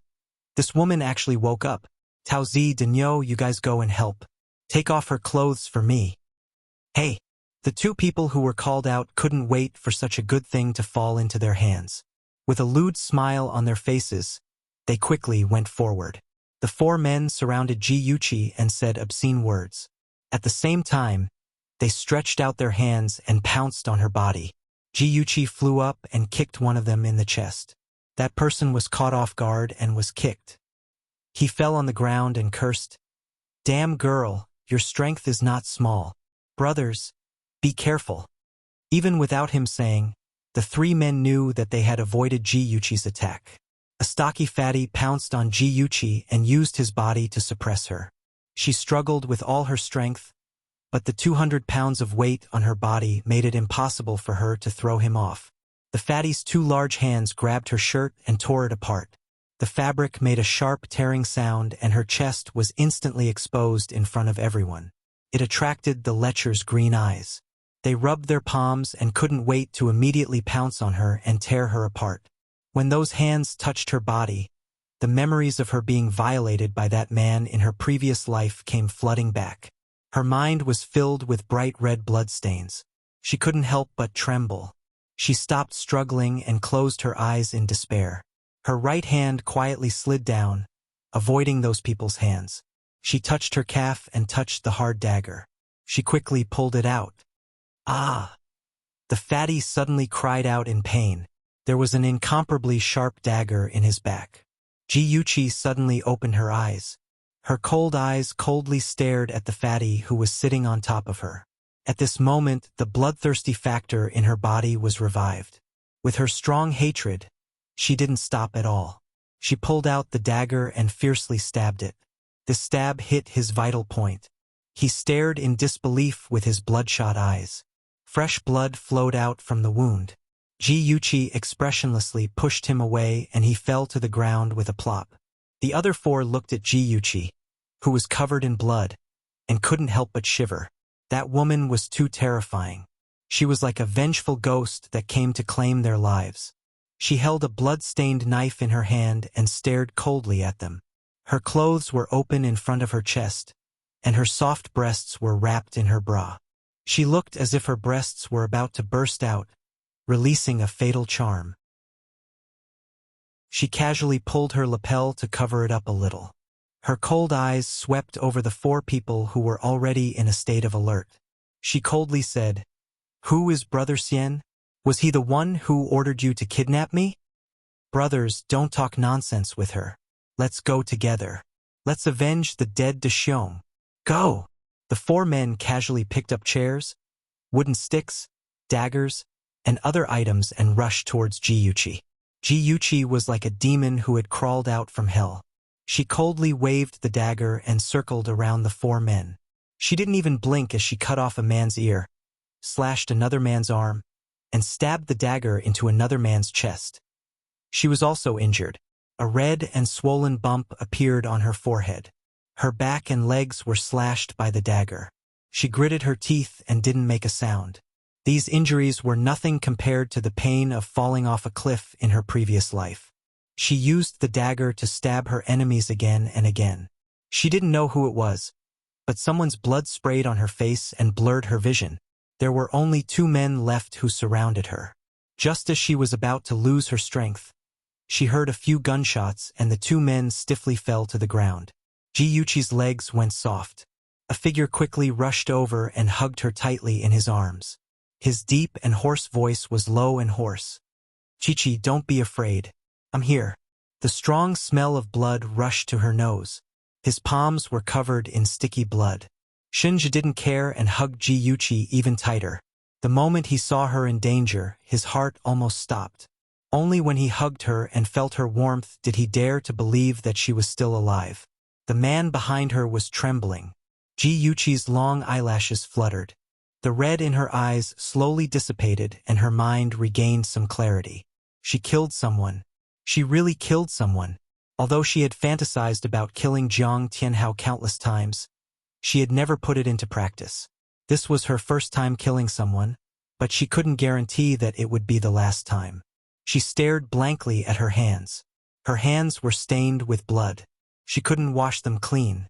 She had already embarked on a path of no return. Her heart would become more ruthless and cold. She didn't dare to look back. She was afraid to see Shinji's disgusted eyes. If he saw her vicious side, he would hate her. The warm blood seeped through the thin material of his shirt and stained Shinji's chest. Only then did he realize that her back was injured. He hurriedly let go of her and carefully examined her injuries. The wound on her back was at least 5 centimeters long. Her arm was also scratched. His heart tightened. He carried her in his arms and carefully avoided her wounds as he strode out. Come and see. Song Shu 566. Chapter 8:14. Ji-Yuchi allowed him to do as he pleased. She lowered her eyes and looked at the blood all over the floor, as well as the corpses that had died with their eyes wide open. Her stomach churned with a strong sense of nausea, and she covered her mouth tightly. Don't look. They all deserved to die. Shinji sensed that something was wrong with her, so he lowered his head and comforted her. Then he quickened his pace and walked out. Ji-Yuchi leaned sideways against the back of the chair. She was wearing Shinji's jacket, and her body was still trembling slightly. Shunja found a medical kit from somewhere, lifted her blood-soaked shirt, and carefully bandaged her wound. The scratch on her fair skin was particularly glaring. His heart ached for her, and a trace of sternness flashed across his deep eyes. After treating the wounds on her back and arm, he gently turned her head over and cleaned the wound on her forehead. His eyes were slightly lowered, and his gaze was focused on the wound on her forehead. His movements were extremely gentle, as if he was treating his most precious treasure. His warm breath brushed against her forehead like a warm feather, gently soothing the panic in her heart. It was the panic of her first murder. After applying the medicine, he supported her to lean against his shoulder with one hand and covered her eyes with the other. He said gently, "You're tired. Rest for a while." She didn't say anything, but quietly leaned against him. Her heavy eyelids closed, and an overwhelming sense of fatigue swept over her. In a daze, she heard Azay deliberately lowering his voice. "Young master, those people have been cleaned up. It's a pity that we didn't manage to find out the mastermind behind it." In a 5-story teaching building, Ji-Yuchi stood on the rooftop and looked down. The boy she liked was holding the hand of a girl in a white dress, and they left without looking back. The girl in the white dress turned back to look at her, and there was a vicious smile on her beautiful face. She said, "Ji-Yuchi, I've snatched away your tangfoam." The wind whistled, and Ji-Yuchi's long dress fluttered. She stood on the rooftop, closed her eyes in despair, and took a step in the air. Suddenly, a hand grabbed her arm. She turned back and saw Jiang Tianhao smiling at her. "Yuchi, even if the whole world abandons you, I won't abandon you. Come, I'll pull you up." He reached out his hand, and she was touched and held it tightly. The scene suddenly changed, and the building became a cliff. His expression suddenly changed, and he cursed fiercely, "Ji-Yuchi, you be *T. Hurry up and die." He flung her hand away and kicked her chest, kicking her down the cliff. Ji-Yuchi screamed and sat up. Her whole body was drenched in sweat, and her wet hair stuck to her forehead. Her face was pale, and her eyes were full of fear. She couldn't distinguish between reality and a dream. She pinched her arm hard, and only when she felt the pain did she realize that she was still alive. "What's wrong? Did you have a nightmare?" Shenja was sitting on a chair in front of the window, and he was holding a laptop in his hand. When he heard her scream, he closed the laptop and hurried to her side. He sat at the head of the bed and hugged her, who was in a daze. His right hand patted her back gently, and he comforted her gently. "It's okay, Chi-Chi. Don't be afraid, I'm here." His chest was firm and warm, and it made her feel very safe. She leaned in his arms and smelled his unique fragrance, and her uneasy heart gradually calmed down. After leaning in Shanja's arms for a long time, Ji-Yuchi's emotions gradually calmed down. She leaned her head on his shoulder and said the first thing she said after returning from the abandoned warehouse. "Shunja, am I very vicious?" Shunja tightened his arms, and his chin rested on her hair. His voice was unbelievably gentle. "You're not vicious, you're just protecting yourself. If you didn't kill them, you would be the one who got hurt. Chi-Chi, you didn't do anything wrong. Of course, if anyone dared to bully her again, he would do it himself. He wouldn't let the blood of those people stain her hands again." Ji-Yuchi didn't say anything else, but her heart was relieved. After her rebirth, her goal was very clear. She wanted revenge. Anyone could say that she was vicious, but not Shinja. She didn't want to be despised by him. He stroked her hair gently. She lowered her eyes and didn't say anything, and the atmosphere became a little ambiguous. Ji-Yuchi came back to her senses from her own world. She suddenly felt that their actions were too intimate. She quickly straightened her body and moved her butt back. Her fair face was dyed with a faint layer of pink. "Thank you for today." Shinja couldn't help but think of the scene he saw in the warehouse. She was covered in blood and was surrounded by several men. Her clothes were torn, and the skin on her chest was exposed. If she didn't know martial arts and delayed until he rushed over, the consequences would have been unimaginable. his heart was burning with anger, and he swore to find the person who hurt her and tear them to pieces. Shunja's eyes flashed with a trace of ruthlessness, but his voice was very gentle. I'll send a bodyguard to secretly protect you in the future. Ji Yuqi hesitated. With her current strength, it was really difficult for her to compete with Chun Tingfang. However, accepting Shunja's bodyguard meant that she would drag him down. In this life, she didn't want to implicate him. Shunja seemed to see her concerns and said, "Don't worry, the bodyguard is only responsible for protecting you. If you don't want to, I won't interfere in your affairs." Ji Yuqi finally nodded, and her gratitude towards him was even greater. It was already afternoon. Ji Yuqi had been missing for half a day. Her father and brother must be very anxious. She wanted to go back quickly. Shunja asked Aze to drive her back. When she left Shunja's villa, she felt that something was wrong. It wasn't until the car drove out of the villa that she suddenly reacted. How did Shunja know that she was in the abandoned warehouse? She looked back and saw that Shunja was still standing at the villa's entrance. Dressed in white, he was extremely beautiful under the sunlight. The corners of his lips curled up, and there seemed to be a smile in his eyes as he watched her gradually disappear into the distance. When Lin Yushi arrived at the racecourse, she didn't see Ji Yuqi. She called her cell phone, but no one answered. She then called the Ji family, but the servants said that Yuqi had already left. Lin Yushi felt uneasy and worried that Yuqi had met with an accident. She was not in the mood to ride a horse anymore, so she rushed to the Ji family to discuss with the Ji family about the whereabouts of Yuqi. Ji Bowen dialed the number of the driver, Li Wei, and the nurse at the hospital answered. The nurse said that Li Wei was sent to the hospital by a kind person. He suffered a minor head injury and was still unconscious at the moment. Ji Bowen was anxious and uneasy. He knew that Yuqi must have met with an accident. If it was a kidnapping, why hadn't the kidnappers contacted her family? The longer Yuqi was missing, the more dangerous her situation would be. He made a prompt decision and picked up the phone to call the police. Chun Tingfang pressed his hand. "Old Ji, calm down. If Yuqi was really kidnapped, the kidnappers will definitely contact us. If you call the police now, what if the kidnappers find out and are angered? What if they do something to hurt Yuqi?" Ji Bowen's gaze turned cold and he said in a deep voice, "If the kidnappers didn't kidnap Yuqi for ransom, then the longer we delay, the more dangerous it will be for her. Let go. I have to call the police. Why don't we wait a little longer? Maybe the kidnappers will contact us soon." Chun Tingfang persuaded, but her hand loosened. She wasn't sincerely persuading Ji Bowen. She was just putting on an act. If Ji Bowen called the police and the kidnappers took photos of Ji Yuqi and raped her, they could say that it was because Ji Bowen called the police that angered the kidnappers, causing them to hurt Ji Yuqi. This way, the kidnappers' true purpose could be covered up. Secondly, it could also sow discord between Ji Bowen and his daughter. Ji Bowen didn't wait any longer and directly called the police. He didn't notice the strange light in Chun Tingfang's eyes, but Ji Yunhan did. He was so angry that his teeth itched.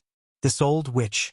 His sister was missing, and she still stopped his father from calling the police. It seemed that she couldn't wait for his sister to never come back. Thinking of this, he glared angrily at Chun Tingfang. The atmosphere in the living room was very oppressive. Ji Bowen and Ji Yunhan were like fish on a barbecue fire. Every minute and second was torture. Lin Yushi was full of guilt. She gripped her phone tightly and looked at Ji Bowen, who had a gloomy face. "Uncle Ji, I'm very sorry. If I didn't ask Yuqi out to play, she wouldn't have gotten into this accident." Ji Bowen wasn't someone who didn't know right from wrong. "Yushi, this isn't your fault. Don't take responsibility for it." The Lin family had a high status in Ying City. Chun Tingfang wanted to be on good terms with the Lin family, so she smiled kindly. "That's right, Yushi. This is an accident. It has nothing to do with you. Please don't take it to heart. Yuqi is a kind child. If she knew that you were feeling so guilty, she would be upset too." Lin Yushi wasn't stupid. She had long seen that Chun Tingfang and Yuqi seemed to have a harmonious relationship on the surface, but in reality, they saw each other as enemies. Therefore, She turned a blind eye to Chen Tingfang's goodwill and responded politely and distantly. Ji Yunhan hated Chen Tingfang's hypocrisy the most. With a cold face, he said in a deep voice, "Auntie, don't come to a conclusion so early. Whether it was an accident or man-made, we will find out very soon. Sister used to drive herself out and nothing had ever happened. This time, her car was coincidentally sent for maintenance, and little Lee was driving her when she got into an accident. It's hard to say whether or not someone was behind this." Ji Bowen's expression didn't change, but his eyebrows twitched slightly. It was obvious that he took his son's words to heart. He also suspected that this wasn't as simple as a kidnapping. Chen Tingfang frowned and said unhappily, "Ahan, what do you mean by that? Are you suspecting Li Wei? Don't forget that he's injured himself." Ji Yunhan snorted. "I didn't say that I suspected him. You said it yourself." "You?" Chen Tingfang swallowed her anger and smiled. "You child, why are you angry with Auntie? Auntie is just concerned about your sister." "Then I really have to thank Auntie for your relationship." A familiar clear voice floated into the hall. Ji Yunhan jumped up excitedly. "Sister, you're back." Ji Bowen also stood up. He couldn't hide the joy on his face. "Chi-Chi, are you okay?" "Dad, Ahan, I'm fine." Ji Yuchi wore a beige dress. Her hair hung over her shoulders, and her bangs covered the scar on her forehead. She walked gracefully into everyone's line of sight. There was a bright smile on her exquisite face. She hugged Lin Yushi, who was closest to her. "Yushi, I made you worry." Lin Yushi's eyes were slightly red. She smiled and punched her. "It's good that you're back safely." Ji Yuchi smiled and winked at Ji Yunhan. Then she hugged Ji Bowen's arm. "Dad, I'm sorry for making you worry." Ji Bowen's throat was dry. He said repeatedly, "It's good that you're back. It's good that you're back." Attention Song Shu 566. Chapter 8:15. Ji Yuchi felt a little guilty. Actually, she could have reported her safety to her family after being rescued, but she didn't.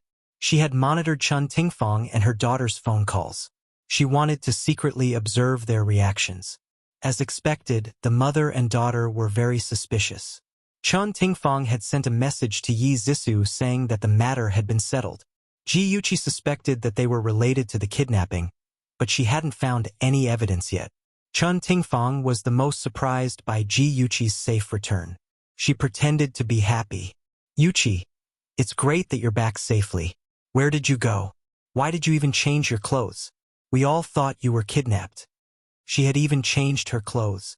Wasn't that a hint that she had done something bad? Ji Yuchi smiled faintly. "On the way to the racecourse, we ran into a car accident. Xiao Li got out of the car to check and was knocked unconscious. I was almost taken away by them. Thankfully, a friend passed by and saved my life. I was slightly injured, and the blood stained my clothes, so I changed into a clean set of clothes." Ji Bowen's expression changed, and he shouted, "Butler, quickly call Dr. Gao over." Ji Yuchi hurriedly said, "Dad, I'm fine. It's not serious. I've already bandaged it at the hospital." Ji Bowen frowned slightly. "Let Dr. Gao take a look. Otherwise, I won't feel at ease." Ji Yuchi couldn't persuade him, so she didn't insist. She glanced around the living room and asked, "Auntie, where's Zissou? Why don't I see her?" "Zissou went hiking with her friends. When I heard that you were missing, I called her to ask her to come back. She should be on her way now." "Hiking with her friends?" She obviously went on a date with Zhang Tianhao. Ji Yuchi didn't expose her. After chatting with Lin Yushi for a while, the family doctor of the Ji family, Gao Qinghai, rushed over. Dr. Gao checked her injuries and changed the medicine. He said that the injuries weren't very serious, and Ji Bowen and the others were relieved. Yi Zissou said goodbye and left. Ji Yuchi walked her to the door. She looked around and whispered, "Yuchi, I think this matter isn't simple. Be careful." Ji Yuchi's heart warmed, and she smiled. "I will, Yushi. Thank you." Yi Zissou returned home anxiously, playing the role of a good sister who was concerned about her older sister. She held Ji Yuchi's hand, and her eyes were red. She was about to cry. Sister Chi-Chi, it's great that you're okay. I almost went crazy when I heard that you were missing. Who didn't know how to act? Ji-Yuchi hugged her and said softly, I'm sorry, Zissou. I made you worry. Seeing that the two sisters were so close, Ji Bowen's expression softened a little. He ordered the kitchen to prepare more food that the two sisters liked to eat to help Yuchi recover from her shock. Chun Tingfang volunteered to cook, saying that she would personally cook. The atmosphere seemed harmonious, but in fact, there were undercurrents surging. Chun Tingfang's culinary skills were very good. She used her culinary skills to capture Ji Bowen's heart. Unfortunately, things were unpredictable. She didn't marry Ji Bowen, and Ji Bowen married Yuchi's mother, Su Meiyu. After Su Meiyu passed away, Chun Tingfang and Ji Bowen reunited at a banquet. Chun Tingfang relied on her cleverness to continue her relationship with Ji Bowen. She married him and became his second wife. She personally cooked and prepared a large table of dishes, some of which were Ji Bowen's favorite dishes. When Ji Bowen saw the familiar dishes, he couldn't help but recall the time when he fell in love with Chun Tingfang. At that time, he was still a poor boy, and she was the daughter of a rich family. Although she couldn't marry him because of her family, she still occupied a unique position in his heart. After Chun Tingfang married him, they also spent a warm time together.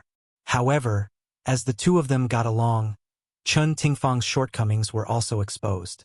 She spent a lot of money, was extravagant, and loved to show off in front of others, which made Ji Bowen a little unhappy.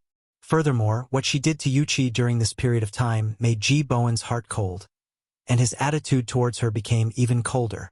Bowen, this is your favorite soup. Drink more. Chun Tingfang scooped a bowl of soup and placed it in front of Ji Bowen. Her pair of gentle and smiling eyes were filled with expectation. Ji Bowen finally remembered her good, and faintly said, It's been hard on you. It's good that you like it. Chun Tingfang smiled brightly. Although she was almost 40 years old, her skin was well maintained, and there wasn't a single wrinkle on her face. When she smiled, she was as bright and beautiful as a young girl. Ji Bowen was slightly dazed. It was as if he saw her in university, and his expression couldn't help but become gentle. Come, Yuchi, try this. Auntie specially made it very light. Eating it won't leave scars on your wounds. Chun Tingfang enthusiastically picked up food for Ji Yuchi. Thank you, Auntie. Ji Yuchi's lips curled into a faint smile. She lowered her eyes and ate the food in small bites to hide the frost in her eyes. She was already certain that Chun Tingfang was behind the kidnapping. She knew this woman too well. If she didn't have a guilty conscience, she wouldn't be so careful to please her.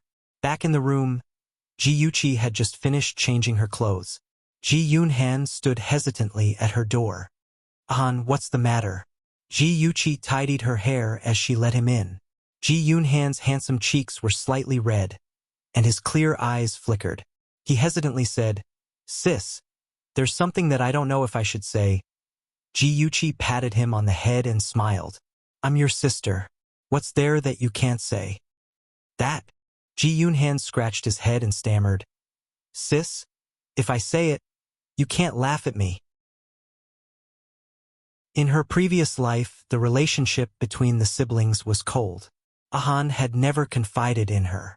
For a moment, she was excited and expectant. Her eyes lit up as she encouraged him. Don't laugh, don't laugh. Tell me. I think I like a girl. Ji Yunhan's cheeks were red like a shy little bunny. He was extremely innocent. Ji Yuchi had never seen him like this. She wanted to laugh, but she was afraid of angering her brother, so she could only try her best to suppress it. The corners of her eyes were full of smiles. She pretended to be serious and said, Ahan, you're all grown up. It's normal for you to like girls. What kind of girl is she? Is she beautiful? Ji Yunhan nodded vigorously. Very beautiful. He seemed to have thought of something and the light in his eyes dimmed. He hesitated for a moment and said, She's a very good girl, but her family background isn't good. So what if her family background isn't good? Don't you know Dad? He won't exchange his children's marriage for family benefits. As long as you like each other, Dad will definitely agree. Ji smiled and stroked his hair. She said gently, besides, you're only in your first year of high school. There's still a long way to go in the future. What happens in the future depends on you. Ahan, I won't stop you from dating, but you can't let it affect your studies. You're the successor of the G family in the future. Dad and Mom want the G group to flourish in your hands. I understand, sis. I know what to do. I won't let you down. Ji Yunhan's eyes were firm and his young and handsome face was solemn. Ji Yuqi smiled. My brother is the best. Of course I believe in you. Ji Yunhan raised his eyebrows and smiled. His smile was as bright as the sun, so no one could look directly at him. Ji Yuqi's lips curled into a smile as she watched him leave. When his figure disappeared, the smile on her face vanished and her heart sank. She would never forget that in 2 months, Ahan would go astray and lose his life in a gang fight. Her father suffered a huge blow and became seriously ill. After that, his health deteriorated day by day. He had no choice but to let Jiang Tianhao enter the G group to help him. It could be said that Ahan's death was the opportunity for Jiang Tianhao to enter the G group. Ji Yuqi closed her eyes and opened them again. Her gaze was extremely cold. This time, she was going to stop the tragedy from happening. She would not let those cheese get away with it. In Yi Zisu's bedroom, Chun Tingfang sat on the sofa with a bad expression. Yi Zisu's expression was also very bad. She paced around the room and complained, Mom, what's going on? Didn't Dad say that it was already settled? Why is Ji Yuqi *tch back in one piece? Chun Tingfang rolled her eyes at her. Sit down. You're pacing around. My eyes are getting dizzy. Can't you be more mature like a little *tch? You can't keep your cool no matter what you encounter. You're just like your dad. What sin have I committed to have met the two of you debt collectors? Yi Zisu saw that she was angry, so she quickly sat beside her. She hugged her arm and said coquettishly, Mom, don't be angry. Although Dad has a bad temper, he still loves you very much. Look, when you asked him to do something for you, he agreed without a second thought. Of course, Yi Zisu did not say that the matter had been handled very badly. She only grumbled in her heart. Humph, you don't have to speak up for him. He doesn't love me. He loves the money in my hands. Chun Tingfang knew her ex-husband, Yi Zhaoxian, too well. He might have some feelings for her, but these feelings were worthless in the face of money. Mom! Yi Zisu wanted to persuade her again, but Chun Tingfang raised her hand to signal her not to say anything more. She said earnestly, Zisu, you're Mom's only daughter. Everything Mom does is for you. Remember, we're a real family. Mom, of course I know. Yi Zisu leaned against her and said coquettishly, Mom, you're so good to me. I'll be filial to you in the future. Chun Tingfang nodded with satisfaction. A lot of things have happened at home recently. That little *tch has been able to avert danger every time. I suspect that she got the news in advance. Yi Zisu bit her lip. Mom, could it be that Chun Yifei betrayed us? Chun Yifei's bullying of her was still vivid in her mind. Although she knew that he had taken an aphrodisiac and that he had apologized to her afterward, she still had a knot in her heart and alienated her attitude towards him. No, although Yifei is a bit unrestrained, he's still trustworthy. Chun Tingfang thought for a moment and said, I suspect that it's the servants at home. Mother Wu and Ruru have a very close relationship with that little *tch. Yi Zisu smirked and said proudly, Mom, let's find a chance to kick those two out of the G family. Chun Tingfang shook her head. No need. If we kick them out, Ji Yuqi can still bribe others. We can't guard against them. It's better to keep those two by our side and use them to pass false information to Ji Yuqi. Her lips curled into a cold smile and her eyes were bottomless. Yi Zisu admired her mother and secretly decided to learn from her. Temporary failure was nothing to be afraid of. The final victory belonged to them. Attention, Hongcha 866. Chapter 816. The next day, Chun Tingfang drove a BMW to the beauty salon. It was a beauty salon called Weimei SPA. The customers here were either rich or powerful, and everyone was part of the upper class. The moment Chun Tingfang appeared, many familiar faces greeted her. She greeted them politely and walked into her private room. Not long after entering the room, Chun Tingfang changed her clothes, put on sunglasses and a hat, and left the beauty salon through another door. The black car she was in gradually drove away, and a white sports car followed behind her silently.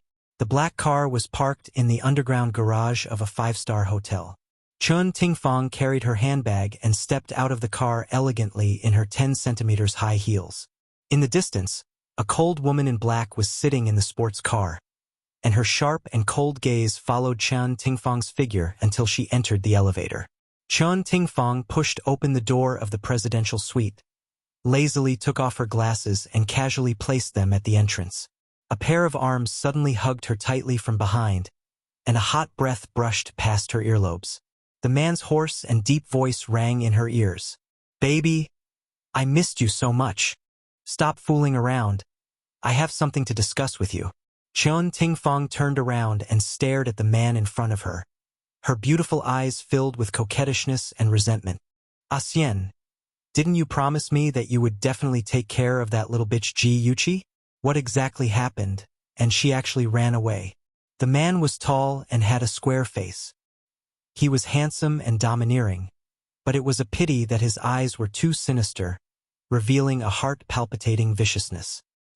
He frowned slightly, and his eyes were cold. "I'm also very curious about this question. I found 5 people to take care of her, but all 5 of them are missing. There are still bloodstains on the floor of the abandoned warehouse, and I suspect that those people are already dead. If it was Ji Yuchi who did it, then she's too powerful." Chun Tingfang thought for a moment and shook her head. "It's not her. She doesn't have the ability to destroy the evidence after killing someone. That little B***TCH said that someone saved her. I suspect that she has someone backing her up." Yi Zhaoxian raised his eyebrows and his gaze turned cold. "Could it be someone from the Tang family? The Tang family and the Ji family have an engagement. Tang Hejia, that old fox, loves Ji Yuchi very much. Maybe he will secretly send someone to protect her." Chun Tingfang couldn't guess who helped Ji Yuchi escape. She frowned and said, "No matter who it is, we have to be more careful now. Have you made arrangements for Ji Yunhan?" "It's already been arranged. Don't worry, nothing will go wrong this time." Yi Zhaoxian pulled Chun Tingfang into his arms and kissed her on the cheek. Chun Tingfang leaned on his chest and pinched his chin with her slender fingers. She smiled seductively. "That's good. If something goes wrong again, the money will be halved. Babe, we have been husband and wife for a day, so talking about money will hurt our feelings. Let's talk about something else. For example, talk about love." Yi Zhaoxian smiled ambiguously, and suddenly picked her up and threw her onto the big bed next to him. The two of them were like firewood, and soon they were burning with passion. An hour later, Chun Tingfang, who was nourished by love, walked out of the hotel with her face glowing. She returned to the beauty salon and lazily enjoyed the beauty treatment. On the other side, someone had found out the identity of the man who checked in with Chun Tingfang. He calmly sat in the car and reported to Ji Yuchi through the communication device. Ji Yuchi touched the earphone in her ear and smiled coldly. "Yi Zhaoxian, I didn't expect Chun Tingfang to still be with her ex-husband. Things are getting more interesting. Qingsang, you did well. Thank you for your hard work." Qingsang's beautiful face was expressionless. "Miss Ji, what should I do next?" Qingsang was the bodyguard that Shinji gave to Ji Yuchi. Ji Yuchi's beautiful eyes narrowed slightly. Chun Tingfang met Yi Zhaoxian this time. It's not as simple as cheating. She must have asked him to do something in private. Qingsang, follow Yi Zhaoxian for the time being and see what he plans to do. The next time he goes on a date with Chun Tingfang, we'll get evidence of their affair. Qingsang was busy tracking Yi Zhaoxian, but Ji Yuchi was not idle either. She hired a private investigator to investigate the Ji family's driver, Li Wei. 2 days ago, she was kidnapped. It was Li Wei who stopped the car halfway that the kidnappers found the opportunity to kidnap her. She suspected that Li Wei was Chun Tingfang's man. Miss Ji, this is the information you asked for. A handsome man in a black suit and gold-rimmed glasses placed a stack of information in front of Ji Yuqi. Ji Yuqi nodded politely. She picked up the information and read it carefully. Her charming eyes became deeper and deeper, and her expression became colder and colder. As she expected, Li Wei was indeed Chun Tingfang's man. Li Wei looked honest and honest, but in reality he loved gambling. Not only did he owe a huge debt to the casino, he even mortgaged his wife to the casino's boss. The casino's people chased Li Wei for his debt every 2 to 3 days. In a desperate situation, he was bought over by Chun Tingfang for a price of 200,000 yuan. Chun Tingfang asked him to be a spy and personally deliver Ji Yuqi to the kidnappers. He pretended to be injured and used the trick of injuring himself to clear suspicion. What a heartless Li Wei! What a vicious and merciless Chun Tingfang! Ji Yuqi sneered and threw the information on the table. Her whole body suddenly emitted a cold aura. The handsome man opposite her could not help but raise his eyebrows. His eyes, hidden behind his glasses, flashed with a flash of light. Mr. Liang, you're very efficient. I'm very satisfied. This is your reward. Ji Yuqi pushed an envelope in front of Liang Yu. Liang Yu stood in front of the floor-to-ceiling window and watched as Ji Yuqi's graceful figure got into a car by the roadside.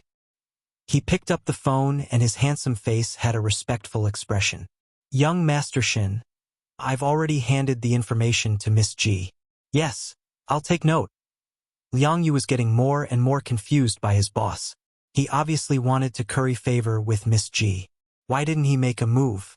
Why did he hide behind the scenes and hide the true source of Miss Ji's information? That's right.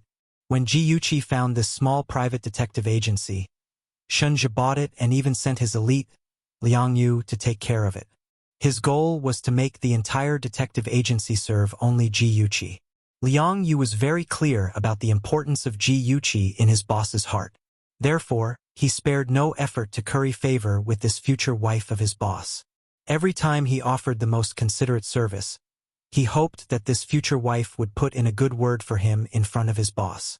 Of course, his wishful thinking fell through. Ji Yuqi had no idea that Shinja had done so much for her behind her back. After reading Li Wei's detailed information, Ji Yuqi was furious. It wasn't because Li Wei had caused her to be kidnapped, but because Li Wei was too much of a scumbag.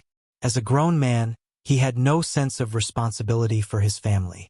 He had never given a single cent to his family. After getting into debt, he actually mortgaged his wife to the casino and allowed her to be humiliated. He was no different from that beast Jiang Tianhao. Both of them weren't fit to be human. Ji Yuqi's hidden hatred in the bottom of her heart was ignited.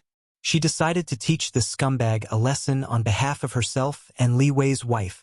After Li Wei was discharged from the hospital, he immediately went to Ji Bowen to admit his mistake and resign. With a face full of shame, he expressed that he hadn't protected Miss well and had let old master down. He didn't have the face to continue staying in the Ji family. Ji Bowen didn't blame Li Wei verbally, but in his heart, he was somewhat dissatisfied. After all, his precious daughter's injury was more or less related to him. Therefore, Ji Bowen didn't say anything to persuade Li Wei to stay. Instead, he asked the butler to give him 2 more months' salary and agreed to his resignation.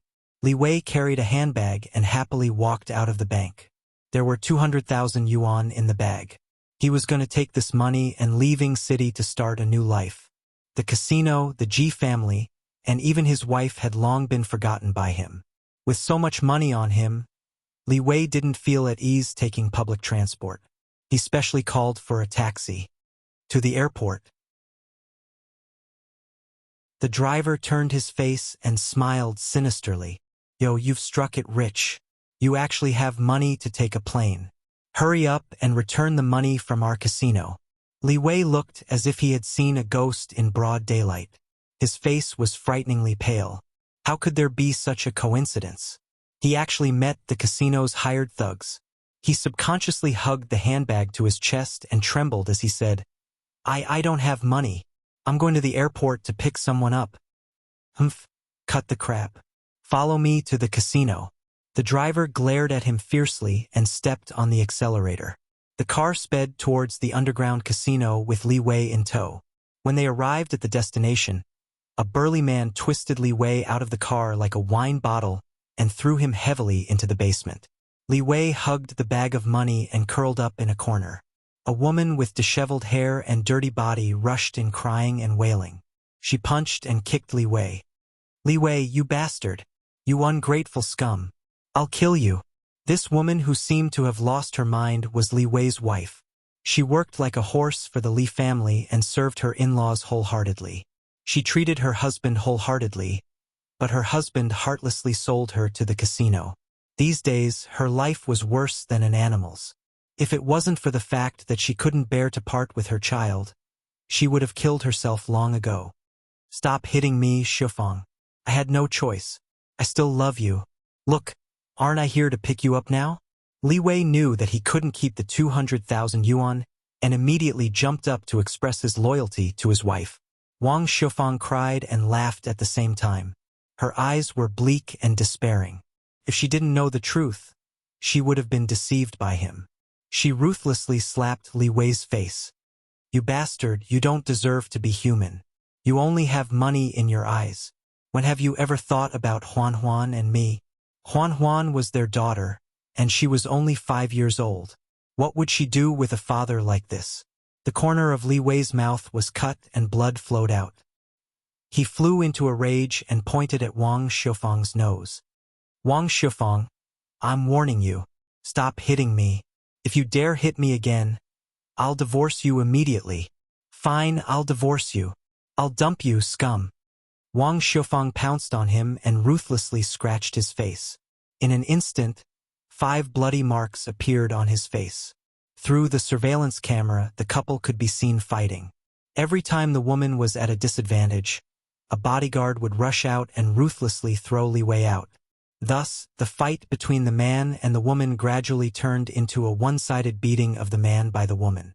Soon, Li Wei was beaten into a pig's head. He lay on the floor like a dead dog, panting heavily.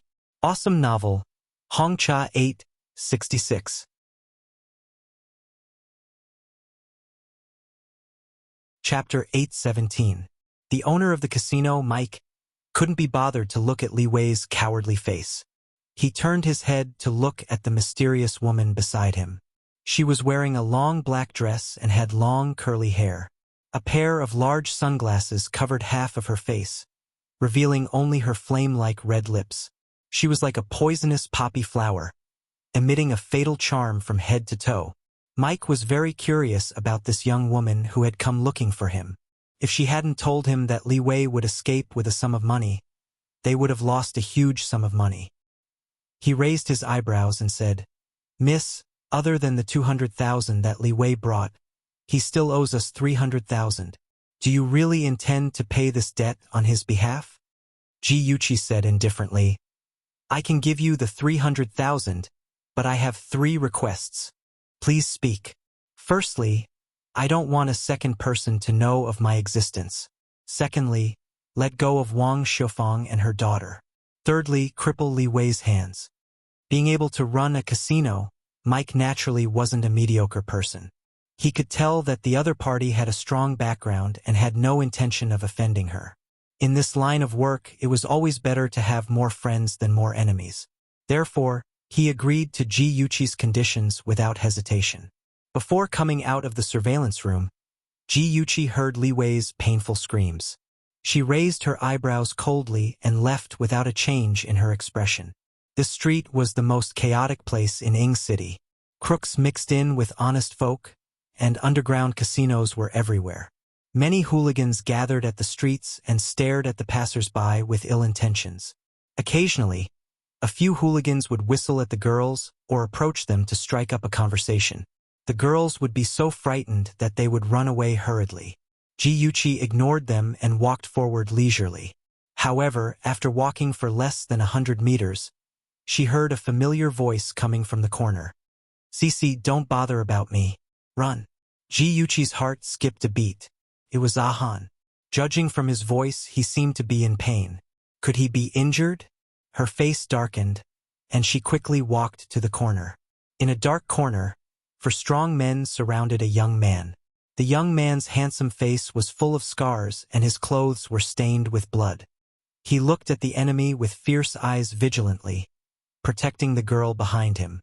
Although the girl was afraid, she was more grateful and worried for the young man.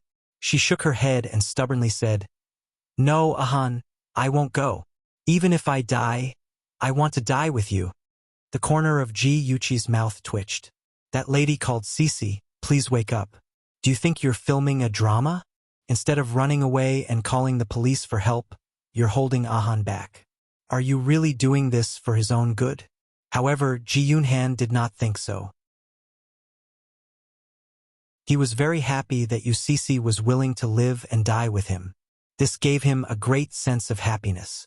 Fortunately, Ji Yuchi did not know what he was thinking. Otherwise, she would definitely knock his head open and see what was inside. "Stupid girl. Tell us where Lu Ming is. Otherwise, I'll let the two of you die here." A fierce-looking man attacked Ji Yunhan and said fiercely, "I told you I don't know. What do you want?" Lu Cece was anxious and angry. She angrily glared and swung her bag at the people who grabbed her. "Humph, the son pays the father's debts.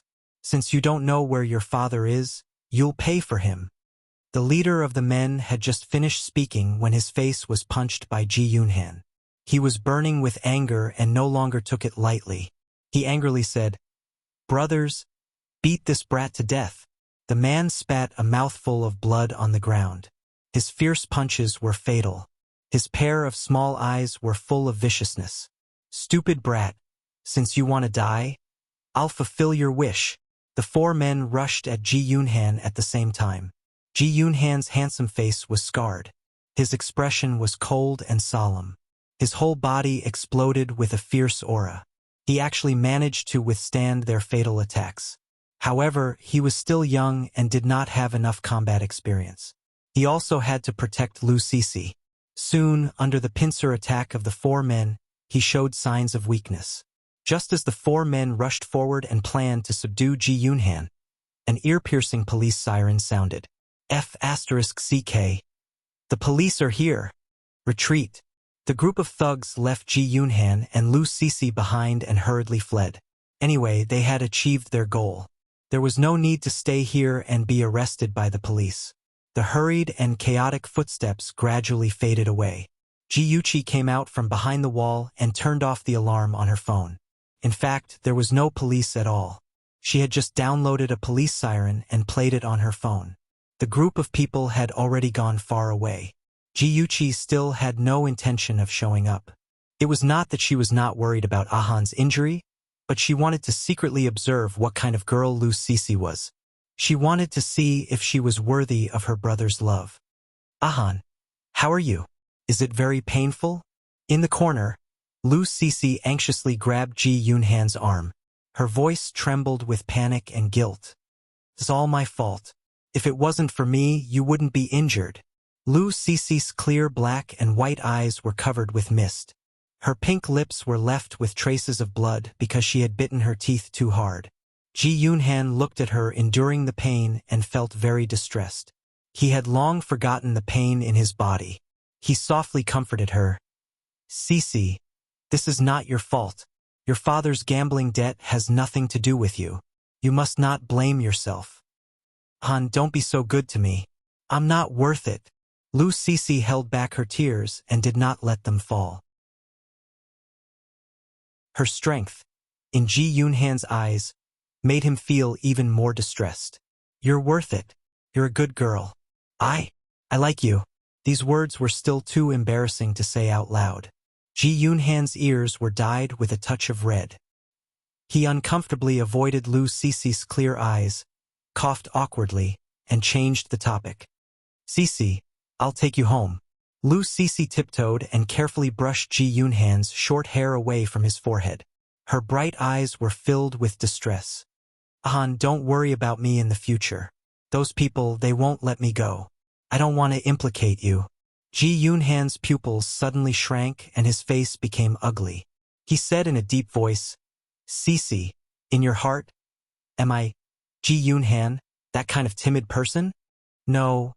Lu Cece quickly shook her head. You misunderstood. I just don't want you to get hurt.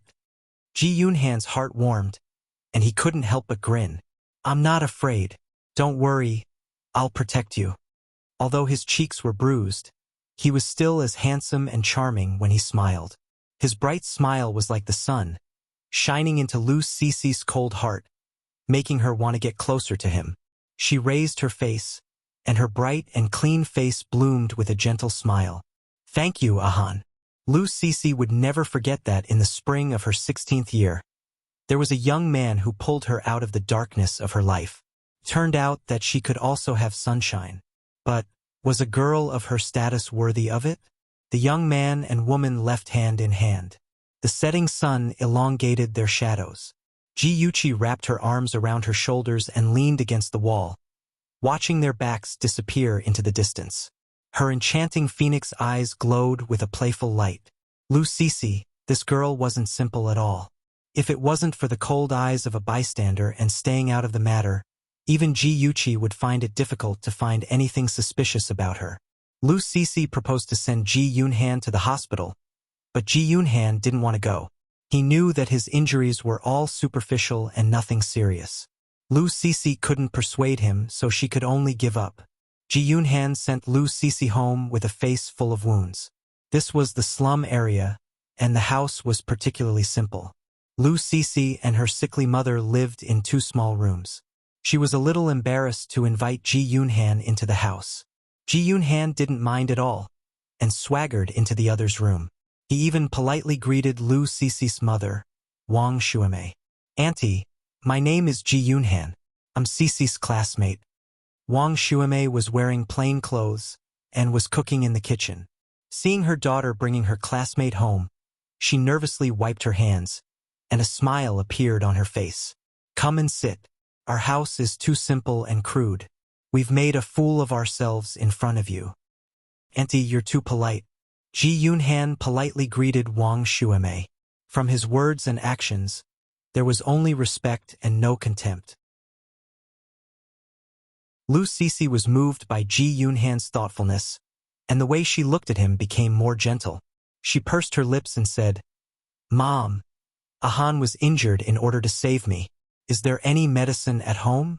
I'll help him deal with the wound. As soon as Ji Yunhan entered the door, Wang Shuimei saw the wound on his face. She was too embarrassed to ask how he got it. She didn't expect that he was injured in order to save her daughter. She immediately understood what was going on and quickly said, Yes, it's in the TV cabinet. There's alcohol and trauma medicine.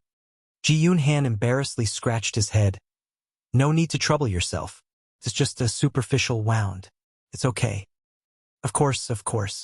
If the wound is not dealt with, it may become inflamed and leave a scar. Wang Shuimei was very enthusiastic. One moment she made tea for Ji Yunhan, and the next moment she cut fruits for him. This made Ji Yunhan feel very embarrassed. Lu Cece helped him apply the medicine. Her movements were very gentle. He looked at her focused look, and his heart was as sweet as honey. After dealing with the wound, Wang Shuimei had already put the food on the table. Although it was just a simple home-cooked meal, the taste was very good. It seemed that she had put a lot of effort into it. Ji Yunhan's appetite was great, and he ate 2 big bowls of rice. After the meal, Lu Cece wanted to help wash the dishes, but Wang Shuimei drove her away and asked her to accompany Ji Yunhan. Ji Yunhan saw that it was getting late, so he didn't want to stay any longer. He said goodbye, and Wang Shuimei asked Lu Cece to send him out of the alley. The 2 of them walked in the narrow alley, and Ji Yunhan said, Cece, your mother is so nice. Ever since his mother passed away, he had never felt maternal love again. Chun Tingfang seemed to be very nice to him, but in reality, she was harboring evil intentions. Of course, he couldn't treat her as his mother, and he couldn't feel maternal love from her. Lu Cece knew about his family situation. She looked up at his arrogant profile and hesitated for a bit. In the end, she held his right hand and expressed her concern with her actions. She knew that sometimes, words were useless. Gentle and considerate actions could enter the other party's heart. Their fingers touched. His fingers stiffened, and his footsteps also stiffened. She suddenly felt timid, and just as she was about to withdraw her hand, he held it tightly. The G family's villa was dark. A dark shadow walked along the living room corridor and went upstairs. Just as he reached the stairs, the lights in the corridor suddenly turned on. Awesome novel Song Shu 566.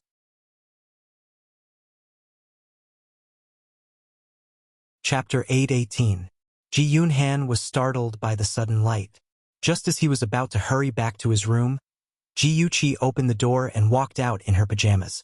He laughed dryly. "Sis, it's so late. Why haven't you slept yet?" Ji Yuqi didn't say a word. Her eyes were burning as she sized up the scars on his face. He quickly avoided her gaze and scratched his head uncomfortably. He stammered as he explained, "I met a few bad guys in the afternoon. I fought with them." Ji Yuqi didn't expose his lie. She stuffed a tube of ointment into his hand and said lightly, "Apply it twice a day. Don't let the wound get wet. If Dad asks, just say that you fell down yourself. Don't let him worry." "Sis."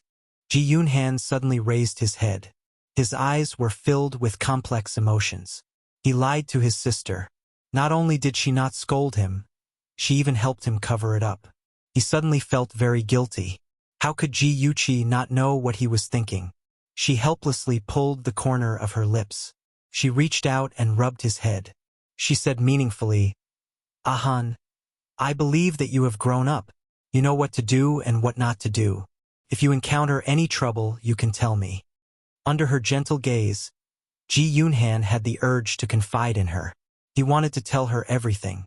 However, the moment he opened his mouth, Lu Cici's sweet smile flashed across his mind. He clenched his fists and suppressed the urge. He couldn't say that he promised Cici that he wouldn't tell anyone about her. He had to keep his promise. "Sis, I'm fine. I really just fought with someone. It's getting late. You should rest early." Ji Yun-han threw down these words. He didn't dare to look into Ji Yuqi's eyes again and hurriedly went into his room. Ji Yuqi's eyes darkened when she saw him running away. She was a little disappointed and felt an indescribable sense of loss. Her brother had finally grown up and had someone he wanted to protect. In fact, this was also good. She couldn't protect him for a lifetime. He needed to experience the bitterness and sweetness of growing up, pain and joy, as well as the sweetness and betrayal of love. Although Ji Yuqi didn't intervene in the matter between Ahan and Lu Cici, it didn't mean that she didn't care. She looked for Liang Yu to investigate Lu Cici's situation and found out that Lu Cici was Ahan's classmate. She had a gambling addict father who owed a lot of money to loan sharks. Her father abandoned her and her mother, Wang Shuamei, and ran away. Since then, the mother and daughter were often harassed by loan sharks. Wang Shuamei's health wasn't good. She relied on a cleaning job to support herself and her daughter. How could she have spare money to pay off the debt? Lu Cici was very sensible. In order to pay off the debt as soon as possible, she worked in a bar every day after school without telling her mother. All the money she earned was taken away by those vampire-like debt collectors. In this way, their family's debt kept piling up and Lu Cici was almost forced into a desperate situation. Seeing this information, Ji Yuqi's ice-cold heart didn't fluctuate much. Other than some sympathy, there was nothing else. She wasn't a saint. She didn't have the ability to save everyone who was suffering. She only wanted to protect the people she cared about. A pitiful person must have a hateful side. If this Lu Cici wanted to hurt Ahan, Ji Yuqi wouldn't let her have it easy. The relationship between a young man and a young woman was always beautiful. Ever since Ji Yun-han held Lu Cici's hand that night, the atmosphere between the two of them changed. Although there was no explicit confession, the two of them got along like an ordinary young couple. Ji Yun-han would wait outside Lu Cici's house every morning and take her to school on his bicycle. She would sit on the back seat of the bicycle and hug his waist. She would softly tell him the interesting things that happened in school. Their laughter drifted along the way. That evening, Ji Yun-han planned to take Lu Cici home as usual. Lu Cece held her school bag in one hand and looked at him with a pair of big watery eyes. She wanted to say something but stopped. Ji Yunhan smiled and asked, "What's the matter?" Lu Cece bit her bright red lips and mustered up her courage to say, "Ahan, actually. I used to work in a shop after school. I was afraid that you would be unhappy, so I asked the boss for leave and didn't go to work. But today, the boss called and said that if I didn't go to work, he would fire me. Ahan, I really need this job. Will you look down on me?" Her big, beautiful eyes were filled with uneasiness. Her fingers tightly gripped the strap of her school bag and she kept a distance from him, as if she would leave him at any time. Ji Yunhan felt pity for her. This silly girl. He was her boyfriend. How could he look down on her because of that? Instead, he loved her even more because of her independence and strength. He smiled and took the school bag from her hands. He held her hand and got on the bicycle. "Aren't you going to work? I'll take you." Lu Cece's eyes widened in disbelief. Soon, a bright smile bloomed on her beautiful face. "Okay." When Ji Yunhan followed her instructions and rode his bike to the place where she worked, his face instantly darkened. He stared at Lu Cece's timid, watery eyes and gritted his teeth. "This is where you work? A bar?" He was a good boy who kept himself clean. He had never been to a place like this before, but that didn't mean that he didn't know how dirty it was. In the past, rich kids would often boast in his ears that they would pick up girls in bars for a night and so on. He could almost imagine how many hungry wolves would covet a beautiful girl like Cece working in such a place. Lu Cece's eyes reddened. Her delicate body was like a leaf in the autumn wind. She trembled slightly. "Why, you really look down on me, don't you?" Ji Yunhan's chest tightened. He had nowhere to vent his anger. With a dark face, he angrily said, "Of course not. I'm just worried about you. This kind of place has crooks mixed in with honest folks. Who knows if there might be people who have designs on you." Lu Cece's tears turned into a smile. Her bright smile was like the sun breaking through the dark clouds. It was dazzlingly beautiful. "Han, don't worry. This bar is very formal. It's not what you think. I'm just a little girl who serves tea. They won't do anything to me. I've worked here for several months and I've never met anyone who has designs on me." Although she said that, Ji Yunhan was still worried. He thought for a moment and said, "Cece, why don't you resign? I've saved up a sum of money. Although it's not enough to pay off my gambling debts, it's enough to buy some time so that those people won't bother you." Although his family was rich, his father was very strict with their pocket money. There was a limit every month to prevent them from developing a bad habit of spending money. He had already made up his mind. First, he would stabilize the loan sharks. Then, he would ask his sister to borrow some money to start a small business and make money to pay off Cece's debts. Lu Cece bit her lips. Her bones were filled with arrogance. She firmly looked at Ji Yunhan's eager eyes. "Ahan, I know you're doing this for my own good. I'm very grateful. But I can't take your money. Although I'm poor, I still have my self-esteem. If I take your money, I'm no longer worthy to be your girlfriend. Ahan, if you really want to help me, please support my decision." Ji Yunhan was speechless for a moment. He understood her self-esteem and her pride. But he was her boyfriend. Shouldn't he help her? Lu Cece could see his sadness. She hugged his arm and pouted. "Ahan, are you angry? Don't be angry with me. Okay?" Ji Yunhan sighed silently, facing her big, watery eyes and charming, smiling face. Even if his stomach was full of resentment, it vanished like smoke into thin air. All that remained was a deep sense of pity. He rubbed her hair and smiled bitterly. "All right, I've lost to you. I don't have to quit my job, but I have to accompany you to work every day." She wailed, "Ah, no way. Boss will have a problem with that." Ji Yunhan smiled like a big fox trying to act cute. "I don't care. Anyway, I'm going to follow you." She shook his arm and called out pitifully, "Ahan?" His eyes curved. "It's no use acting coquettishly. Cece, it's getting late. Shouldn't you go to work?" From then on, there was a new regular in the bar. He was a handsome boy who was especially eye-catching in a group of adults. He never drank and would always order a glass of fruit juice and sit in a corner. He was distant and polite to people who came up to him. His focused gaze only fell on a waitress, and all his emotions were affected by her. Lu Cece knew that Ji Yunhan had been watching her.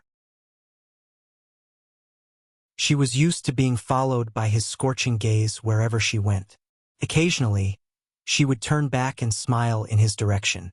The two of them were separated by a distance, but their hearts seemed to be linked as they smiled at each other. A man who spoiled the scene suddenly barged into the beautiful scene. He was dressed in a white collar and was well-dressed. He grabbed Lu Cece's wrist, his fingers caressing her fair and delicate skin. The smile on his face was ambiguous and wretched. "Little girl, how old are you? Why are you working at such a young age?" Lu Cece's cheeks were red. She struggled to pull her hand away. "Sir, please show some respect. Little girl, don't be so rigid. If you're willing to be my girlfriend, I can let you enter my company. The salary will definitely be higher than now." The gentle-looking man's grip was especially strong. He pulled Lu Cece into his arms and whispered in her ear. They were like a pair of infatuated lovers. After all, Lu Cece was young and didn't have enough strength. She was imprisoned in his arms and couldn't break free. She was so anxious that her eyes were red and tears were about to fall. Just when she was at a loss, a handsome figure suddenly appeared and punched the man in the face. "Let go of her, you bastard!" Ji Yunhan's handsome face was full of anger. His eyes were burning with anger. He couldn't wait to skin the man who bullied Lu Cece. The gentle-looking man was in pain and subconsciously let go of Lu Cece. Lu Cece's face was full of tears. She threw herself into Ji Yunhan's arms. "Ahan, it's okay. I'm here. I won't let anyone hurt you." Ji Yunhan hugged Lu Cece and patted her back. He glared at the man who was covering his cheek and said fiercely, "Open your dog eyes and look carefully. Cece is my girlfriend. I'm warning you, don't have any ideas about her in the future. Otherwise, I'll beat you up every time I see you."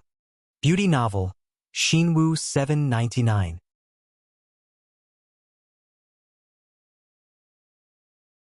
Chapter 819. The man was taken aback by Sumo's ferocious gaze, but he quickly broke into a smile. "It's a misunderstanding, a misunderstanding.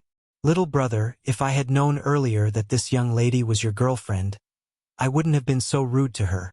Ji Yunhan snorted coldly. He hugged Lu Cece and turned to leave, no longer paying attention to the sanctimonious guy. After such an incident, Lu Cece lost control of her emotions and was not in the mood to go to work. Her boss was also very kind and did not force her to leave. He let her leave early to have a good rest and adjust her mood. Ji Yunhan was very annoyed. He wanted to force Lu Cece to resign, but when he saw her teary little face and anxious eyes, his heart softened. He could only comfort himself that today's incident was just an accident, and he would be more careful to protect her in the future. The next day, Ji Yunhan accompanied Lu Cece to work as usual. He sat at the position with the best view, so he could always pay attention to Lu Cece's movements. He put all his attention on her and did not notice that someone was looking at him from behind. At a table not far from Ji Yunhan, 3 men sat in a circle. One of them, a young man with dyed blonde hair, lowered his voice and said, "Brother Zhe, is it that brat?" The man called Brother Zhe was the gentleman who took liberties with Lu Cece last night. He had a gentle smile on his handsome face, but his eyes were malicious and ruthless. "It's him. After fishing for so long, we can finally pull the line tonight." Another handsome man with a pair of peach blossom eyes raised his eyebrows and smiled slyly like a fox. "Tonight, we'll let that brat have a taste of our methods. Sai, that's the most beautiful girl in Yiqingqing. He got lucky." Su Zhe narrowed his eyes and smiled. His eyes were terrifyingly cold, as if they were dipped in poison. His voice was low and hoarse. "We want him to be drunk and never want to wake up again." As the saying goes, the mantis catches the cicada, unaware of the oriole behind. While the 3 of them were discussing how to deal with Ji Yunhan, in the monitoring room on the 2nd floor, an incomparably handsome man was listening to their plan. The three fools didn't know that someone had planted a bug under the table they were sitting at. Shun's long and narrow eyes were as dark as the sea, and his handsome face seemed to be covered with a layer of frost. His slender fingers lightly tapped on the table, and his voice was cold. Liang Yu informed Chi. Liang Yu, who was standing behind him, respectfully replied, "Yes." He left the room and called Ji Yuqi. These days, he had been following her orders and following Ji Yunhan and Lu Sisi, reporting their situation to her in a timely manner. However, he didn't expect that his boss would be interested as well and interfere. It seemed like their boss was deeply in love with Miss Ji. He was always thinking about her, but he didn't want her to know how much effort he had put in behind her back. Only Shinje and Aze were left in the monitoring room. Aze said expressionlessly, "Young master, if you help solve this, you will win the favor of your future brother-in-law." Shun's charming almond-shaped eyes softened, and he said lightly, Chi prefers to do things herself. He wouldn't do things that she didn't like. Moreover, he loved Chi. What did it have to do with others? That tenderness flashed by so quickly that Aze thought he was seeing things. Aze's face was wooden as he complained in his heart, "Young master, is it really okay for you to be so henpecked?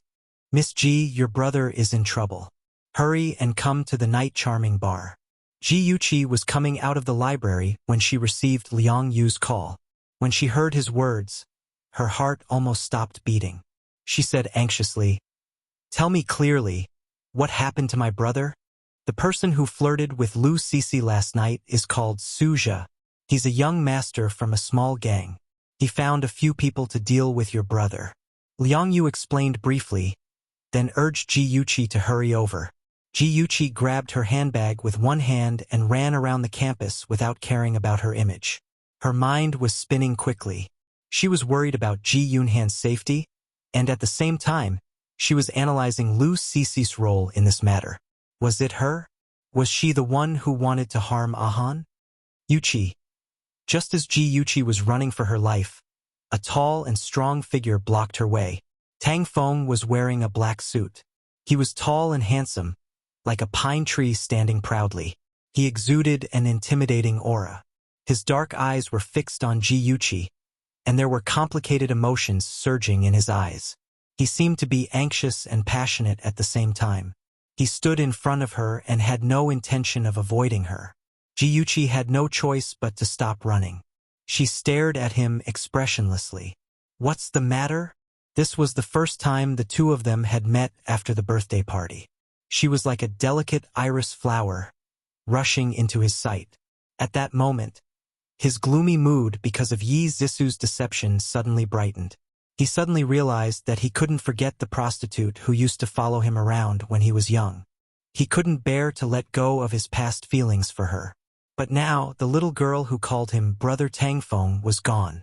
Standing in front of him was a cold and distant woman. He was the one who had destroyed their friendship. Tangfeng's heart throbbed with pain. His deep eyes revealed an indescribable pain. He took a step towards her, his voice low and filled with anticipation.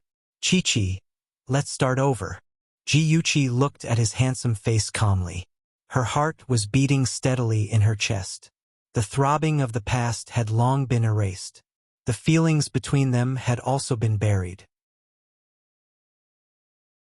She shook her head and said calmly, "It's too late."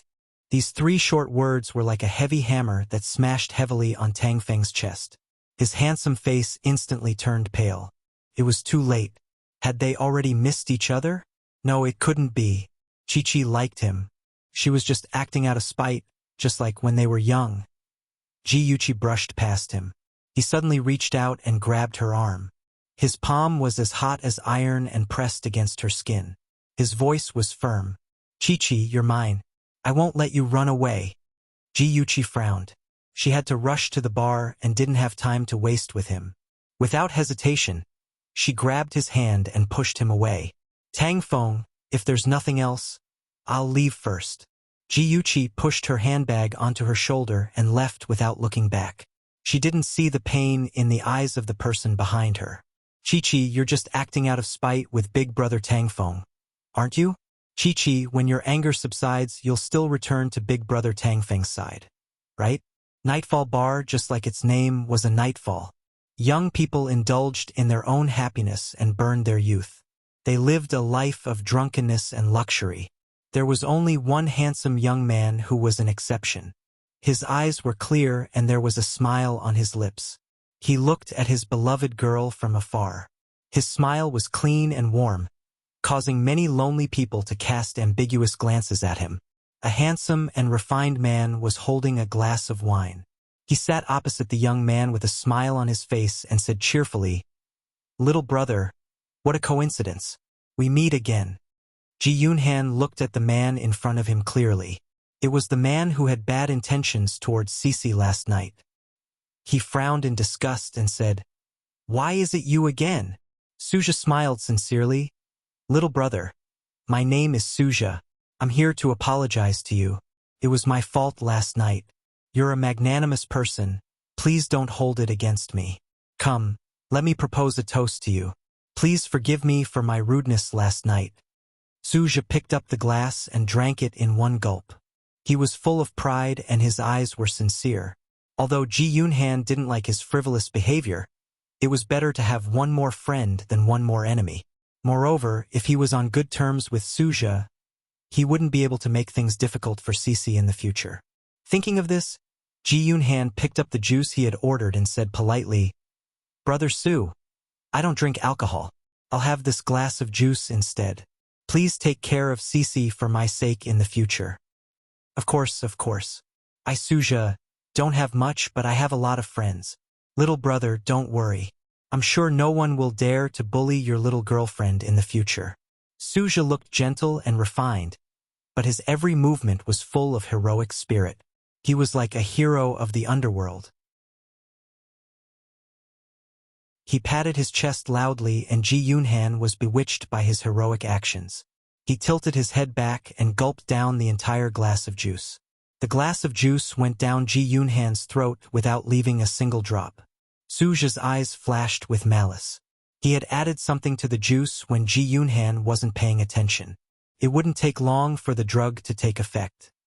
He calculated in his heart, but the smile on his face became brighter and brighter. He flattered, "Little brother, you're really generous. I, Suja, didn't misjudge you." The two of them chatted more and more happily. Unknowingly, two of Suja's friends had joined them at the table. Ji Yunhan was in high spirits and didn't pay attention to them. 10 minutes later, he suddenly felt a little uncomfortable. His head was dizzy and the shadows in front of him blurred. He held his forehead with one hand and his eyes were in a daze. His body swayed and he almost fell onto the table. Suja hurriedly supported his shoulders and asked worriedly, "Little brother Ji, are you okay? Are you feeling unwell?" The shadows in front of him became more and more blurred.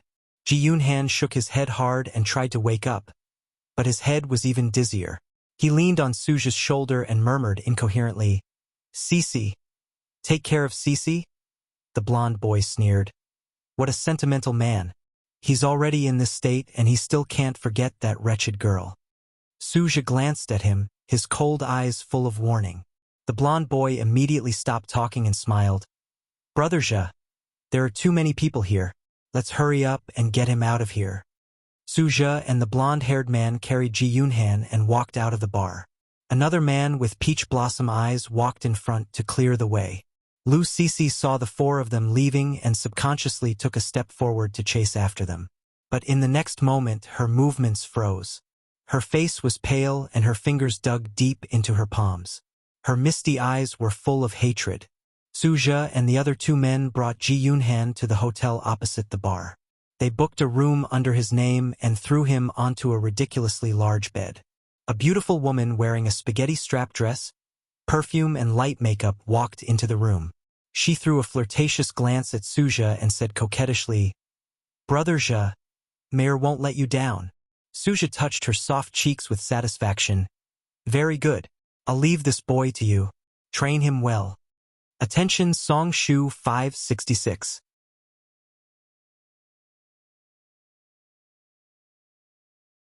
Chapter 820. Ji Yunhan laid on the bed without any resistance. Although he was in a daze, he managed to stay conscious due to his strong willpower. That was why he was able to hear their conversation. He finally understood that Suja was the one who had caused him to become like this. He hated himself for being so careless and falling into their trap so easily. Cici, would they harm Cici? Thinking of this, Ji Yunhan could no longer remain calm. He struggled with all his might, wanting to crawl up. However, his body was weak and he didn't have the slightest bit of strength. He was anxious and angry. The blood in his chest roiled, and a fishy sweet taste rose up in his throat. Little brother, don't be so agitated. I'll help you regain your strength soon. I don't like dead fish. Yao Mei-er's slender and fair fingers landed on Ji Yunhan's handsome face. She caressed it gently as if it was precious porcelain. Such a youthful and energetic face, it was really enviable. Ji Yunhan was disgusted by her venomous gaze. He didn't have the strength to shake off her disgusting hand. He could only move his head away to avoid her fingers. She chuckled and reluctantly retracted her hand. She took out a syringe from her bag and lifted his shirt. She giggled. The things in this syringe are enough to make you want to die. Little brother, don't be afraid. You'll like it. Ji Yunhan forcefully bit the tip of his tongue. The taste of blood filled his mouth, causing him to instantly sober up. He lifted his powerless right leg and used all his strength to kick Yao Mei-er's body. Yao Mei-er was momentarily caught off guard and was kicked to the floor. The syringe in her hand also fell to the ground. Her gentle smile instantly changed color and her beautiful cheeks twisted in anger. You damned brat. See if I don't properly deal with you. She picked up the syringe and elegantly tidied her messy hair. She walked towards Ji Yunhan. The moment she stabbed the syringe into Ji Yunhan's arm, the door was kicked open. She turned around in surprise and saw a red object flying towards her head at an extremely fast speed. Before she could react, the object had already hit her forehead. Blood immediately flowed out. Her vision turned black and her body softly fell to the ground. Ji Yuqi stood at the door. Seeing that although Ji Yunhan was in a sorry state, his clothes were still intact, she finally breathed a sigh of relief. Her cold gaze quickly scanned the room, and she found a camera in the corner of the ceiling. Her expression became increasingly cold, and she quickly took off her jacket and threw it at the camera. She hung it on the lens, blocking the view of the people hiding behind the camera. She walked to Ji Yunhan's side and saw the syringe in his arm. Her pupils suddenly shrank and her heart almost stopped beating. It wasn't until she confirmed that the liquid in the syringe wasn't injected into his body that she relaxed her tense body. She removed the syringe from his arm and casually placed it in her trouser pocket. She wanted to keep it to test what was inside. She patted his cheek hard. Ahan. Ji Yunhan seemed to hear a familiar voice. He tried his best to open his eyes and wanted to speak, but he didn't have the strength. He could only make muffled noises. Ji Yuqi guessed that he was drugged and hadn't recovered yet. She pulled him up and carried him on her shoulder. Before she left, she didn't forget to pick up the weapon that attacked Yao Mei-er, her purse.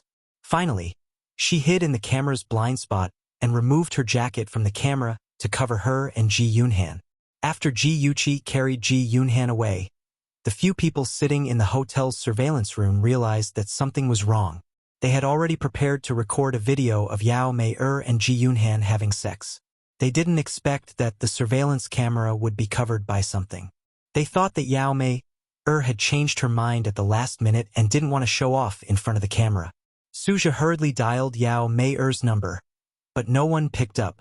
It was only when they saw a woman carrying a man whose head and face were covered on the surveillance camera that they realized something was amiss.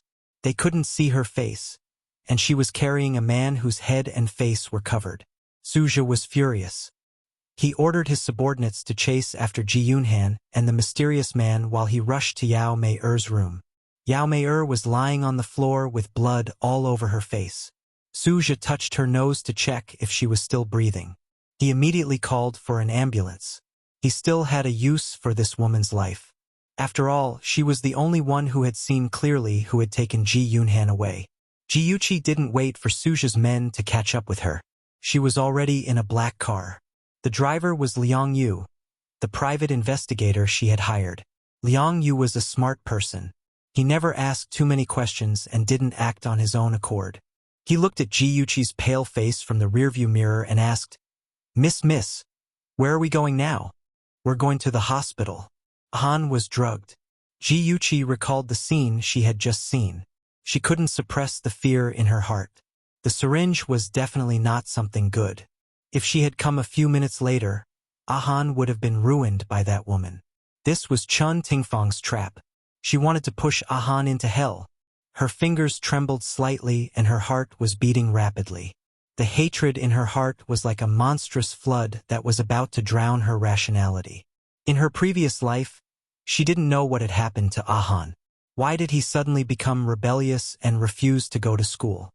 Now, she vaguely understood that Han must have suffered inhumane torture. He must have suffered great pain and had no choice but to walk into the dark abyss.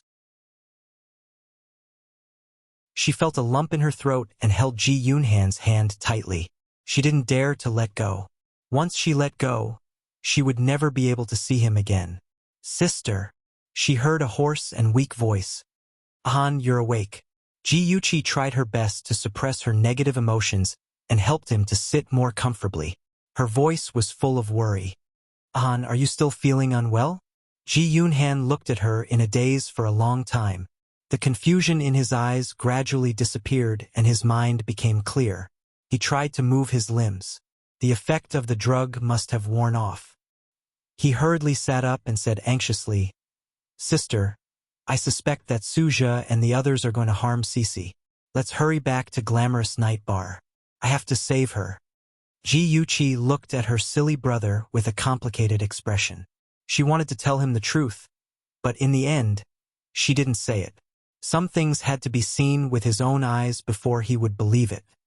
Okay, let's go save her. Ji Yuqi asked Liang Yu to turn around and return to Glamorous Night Bar. The bar was bustling with noise and people were dancing on the dance floor. Ji Yuqi led Ji Yunhan through the crowd. They searched everywhere for Lu Cece's whereabouts, but they couldn't find her. Ji Yunhan anxiously grabbed Lu Cece's close colleague and asked anxiously, Xiao Ding, do you know where Cece went? Xiao Ding was confused. Didn't Cece go to look for you? When did she go out? Ji Yunhan was about to go crazy. Suja and the others must have used his name to trick Cece into going out. I think it was about 10 minutes ago. Before Xiao Ding could finish his sentence, Ji Yunhan had already run away like a gust of wind. Ji Yuqi looked at his manic back and sighed helplessly. Just as Ji Yunhan was searching for Lu Cece's whereabouts like a headless fly, Liang Yu received a message from his boss, asking him to lead Ji Yuqi and Ji Yunhan to the alley behind the bar. There must be a good show going on in the alley. The corners of Liang Yu's lips curled up. His eyes, hidden behind his glasses, quickly flashed with a glimmer of light. Liang Yu quietly approached Ji Yuqi and whispered a few words in her ear. Ji Yuqi frowned. Something flashed through her mind so quickly that she couldn't catch it. Unfortunately, she didn't have time to think about it. She ran in front of Ji Yunhan and grabbed his wrist. Follow me. Someone saw Lu Cece go into the alley behind the bar. In the dark alley, there was only a dim street lamp. The rubbish bins by the roadside were filled with garbage. The unpleasant smell permeated the air. The sounds of wild cats meowing were particularly clear in the night. Under the street lamp, 3 figures stood tall. 2 of them were tall and thin men, and the other was a delicate woman. One of the men seemed to be impatient. He raised his arm and slapped the woman. He said angrily, Don't play tricks with me. Where did you take Ji Yunhan? The woman's head was slapped to the side by the slap. Even so, her proud body didn't waver. Her voice was cold, like spring water on a snowy mountain. I've already said that I don't know. Even if you beat me to death, I still don't know. The woman's voice was very familiar. It was Lu Cece, the woman Ji Yunhan was frantically looking for. Ji Yunhan saw that his beloved was hurt. His heart felt like it was being cut by a knife. He rushed out recklessly, but Ji Yuqi grabbed his wrist. He wanted to shout, but she covered his mouth with her other hand. She whispered in his ear, "Don't worry. Wait a little longer." Ji Yunhan was like a caged beast, frantically struggling. If it was someone else who grabbed him, he would have already beaten that person up. He didn't understand why his sister stopped him from saving Cece. He even felt the pain of being betrayed by his family. Although Ji Yuqi didn't know what he was thinking, she could guess from his conflicting emotions. She sighed silently and whispered in his ear, "Ahan, believe me, sister won't hurt you." Ji Yunhan was stunned. Yes, this was his sister, his closest sister. How could he doubt her? He was such a jerk. His emotions were complicated, but he gradually calmed down. His brain also regained its rationality. He listened to Ji Yuqi's instructions and hid in the dark to observe the situation. On the other side, the tall, skinny man wanted to slap Lu Cece again, but he was stopped by Suja. "Tapeng, calm down. I believe that Cece isn't lying." Suja's voice was lazy, but the coldness in his voice was enough to send chills down one's spine. He took 2 steps forward and forced Lu Cece to the wall. He lowered his head, his smiling face almost touching hers. He said in a gentle voice, "Cece, you definitely won't forget the $500,000 gambling debt. You definitely won't forget that your mother needs a large sum of money to treat her illness. Am I right?" Lu Cece leaned her back against the wall. She could feel the chill in her bones spreading from her back to her body. Suja's words were like a sharp knife that pierced her heart. She clenched her fists tightly and spat out a few words with much difficulty. "I haven't forgotten." Suja patted her cold cheek approvingly. His voice was light and cheerful. "Good girl, you did well. I'll treat this as an accident. Next time, if such an accident happens again, you know what I'll do." Awesome novel Song Shu 566.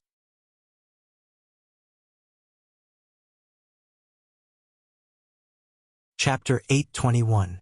Lu Cece lowered her head, her long eyelashes trembling. She replied blankly, "Yes. Very good." Suja stroked her hair like a puppy and laughed softly. "Continue to do what you should do. Don't let that kid get suspicious." She still responded blankly, "Yes." The sound of footsteps gradually faded away. Only Lu Cece's shadow was left under the street lamp. She lowered her head, her thin shoulders trembling slightly. Soon, a pool of liquid gathered at the place where she was standing. Ji Yuqi retracted her gaze and released the hand that was covering Ji Yunhan's mouth. Her fingers were wet. It was Ahan's tears. After knowing that Lu Cece had betrayed him, Ji Yunhan was like a mad beast, trying to break free from her imprisonment. She used all her strength to subdue him. Later, she felt hot tears falling on her fingers, drop by drop, as if they were falling on her heart. It was so painful, so painful. She hugged him and pressed his head on her shoulder, gently stroking his back, silently comforting him. She felt both pain and guilt in her heart. In fact, she had long found out that Lu Cece had a motive for getting close to Ahan, but she chose to hide it because she wanted to use this cruel method to force Ahan to grow up. "Ahan, don't blame me for being selfish.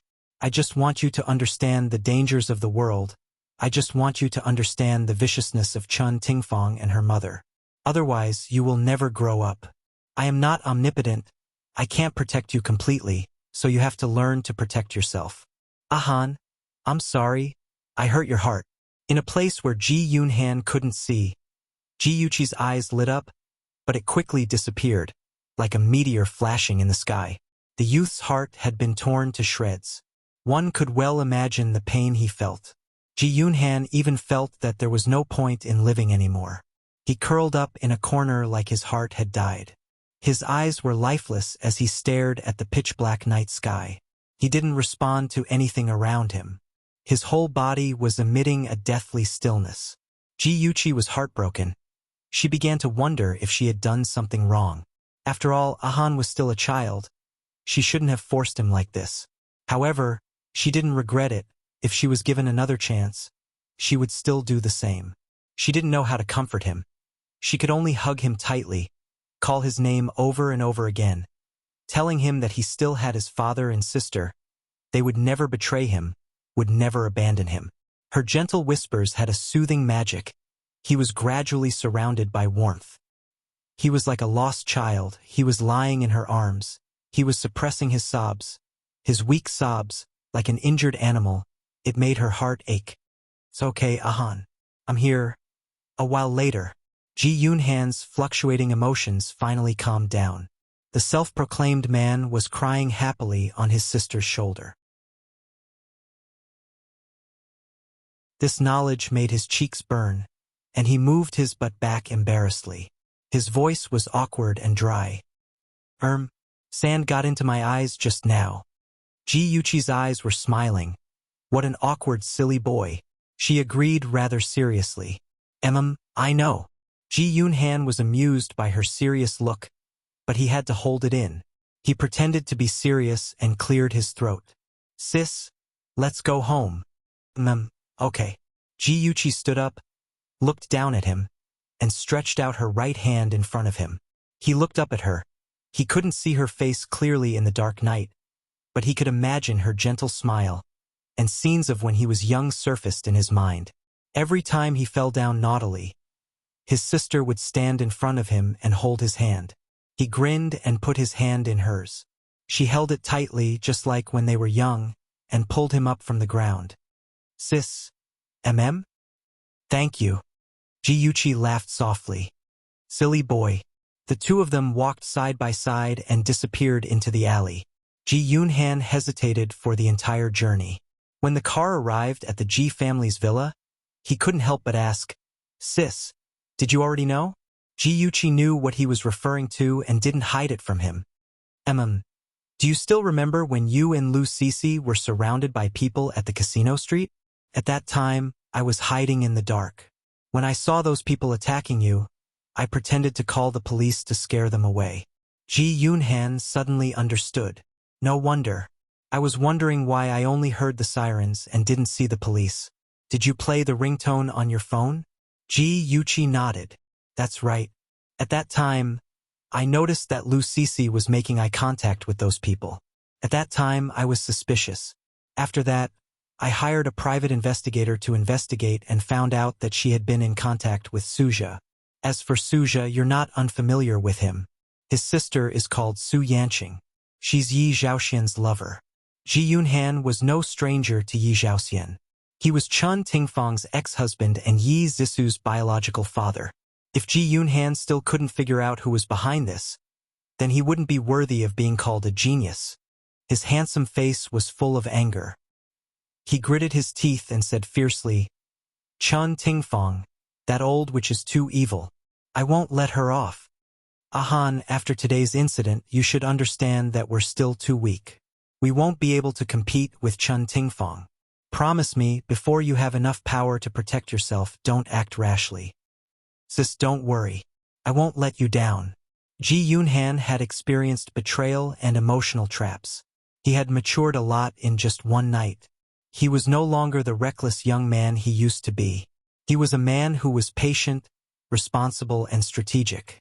Ji-Yuchi reached out and patted his shoulder. "Han, I didn't tell you in advance. Are you angry with me?" Ji-Yoon-han smiled bitterly. "How can I not be angry? If you had told me in advance, I wouldn't have." He paused and avoided her gaze. He said awkwardly, "Although I'm angry, I don't blame you. If you had told me in advance, I might not have believed you." In fact, he had liked Lu Sisi for a long time. Even if his sister had said that she was a bad girl, he wouldn't have believed her. There were many things that could only be believed after experiencing it for yourself. If he hadn't experienced this incident, he wouldn't have realized that people's hearts could be so sinister. Even though he knew that Chun Tingfang and Yi Zhisu weren't good people, he couldn't have imagined that they would do such a vicious thing. Although that person had lied to him and hurt him badly, he had the courage to stand up again because he wasn't alone. He had his sister and father. They would accompany him, and he had to protect them.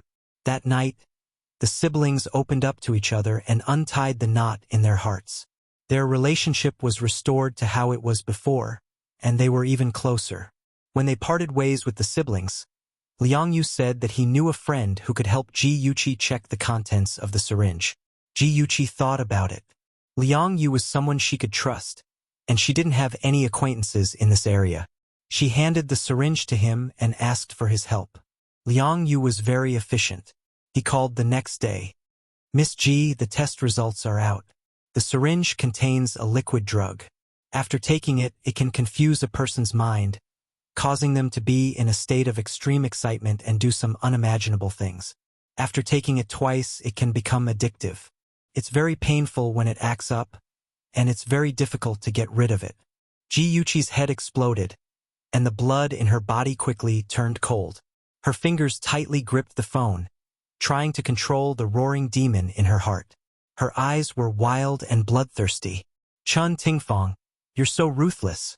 You actually want to use a woman and drugs to treat a teenager, making him step by step into depravity and death. You vicious bitch. I'll make you wish you were dead. Ji Yuqi didn't hide it from Ji Yunhan. After telling him the results of the test, he was shocked. After the shock, there was a lingering fear. If his sister hadn't come in time, he would have been played by that disgusting woman. She would have injected him with drugs and taken a video. Then, he would have completely become a plaything in the hands of that group of people. He didn't dare to imagine himself like that. After these emotions passed through, there was only anger left. Anger toward the mastermind behind the scenes. Ji Yuqi saw his eyes full of hatred and was shocked. For revenge, it was enough for her to become a demon. She couldn't let her brother live for revenge. She held his face with both hands, looked into his eyes and smiled. Ahan, don't let hatred blind you. You're not a machine of hatred. You're the future of the Ji family. Protect yourself and become stronger so that those people can't hurt you anymore. Ahan, promise me that you won't dirty your hands. Leave those dirty things to me. You just have to be responsible for your safety. Sister. Ji Yunhan's throat was choked with sobs. His obsidian-like eyes surged with shattered sparkles and translucent light. To him, his sister was like a ray of sunshine that cut through the darkness and shrouded him in warmth. He thought that in his life, there would never be a woman more important than his sister. Ji Yuqi frowned and said sternly, Ahan, promise me. He clenched his fists and said, Okay, I promise you. I promise you that I won't dirty my hands, but it doesn't mean that I'll let those people go. Ji Yuqi's brows relaxed. She stared at his reddened eyes and burst into laughter. Ahan, did sand get into your eyes again? Do you want me to blow it for you? Ji Yunhan's mouth twitched. He looked away and snorted. No need. You're so long-winded. Have you entered menopause early? Ji Yuqi laughed even louder. Ji Yunhan looked at her bright smile and couldn't help but smile. However, he quickly put on a straight face and snorted. He looked like a little brat throwing a tantrum. In the low-key and luxurious office, the huge floor-to-ceiling window was covered by a white veil. The cool spring breeze blew in through the open gap, and the soft sunlight dyed the man behind the desk with a dreamy golden color. His perfect facial features were pure and holy. His slender fingers gently tapped on the desk, and his deep eyes fell on the huge LCD screen on the wall. Although there was no expression on his handsome face, Liang Yu, who was on the other end of the screen, felt an inexplicable sense of majesty. Liang Yu coughed and put on a serious expression. He reported what he had reported to Ji Yuqi to Shinja. Finally, he said, That's all. Young master, do you think we should deal with the Black Flame sect? The Black Flame sect was a medium-sized sect in Ing City. It wasn't considered big, but it wasn't small either. The current leader was called Su Bingkuan. He had a daughter and a son. The daughter was called Su Yanqing, and she was Yi Zhaoxian's current lover. The son, Su Zhe, was the next leader of the Black Flame sect. Although he looked gentle and refined, he was actually a wolf in sheep's clothing. Come and see. Hongcha 866.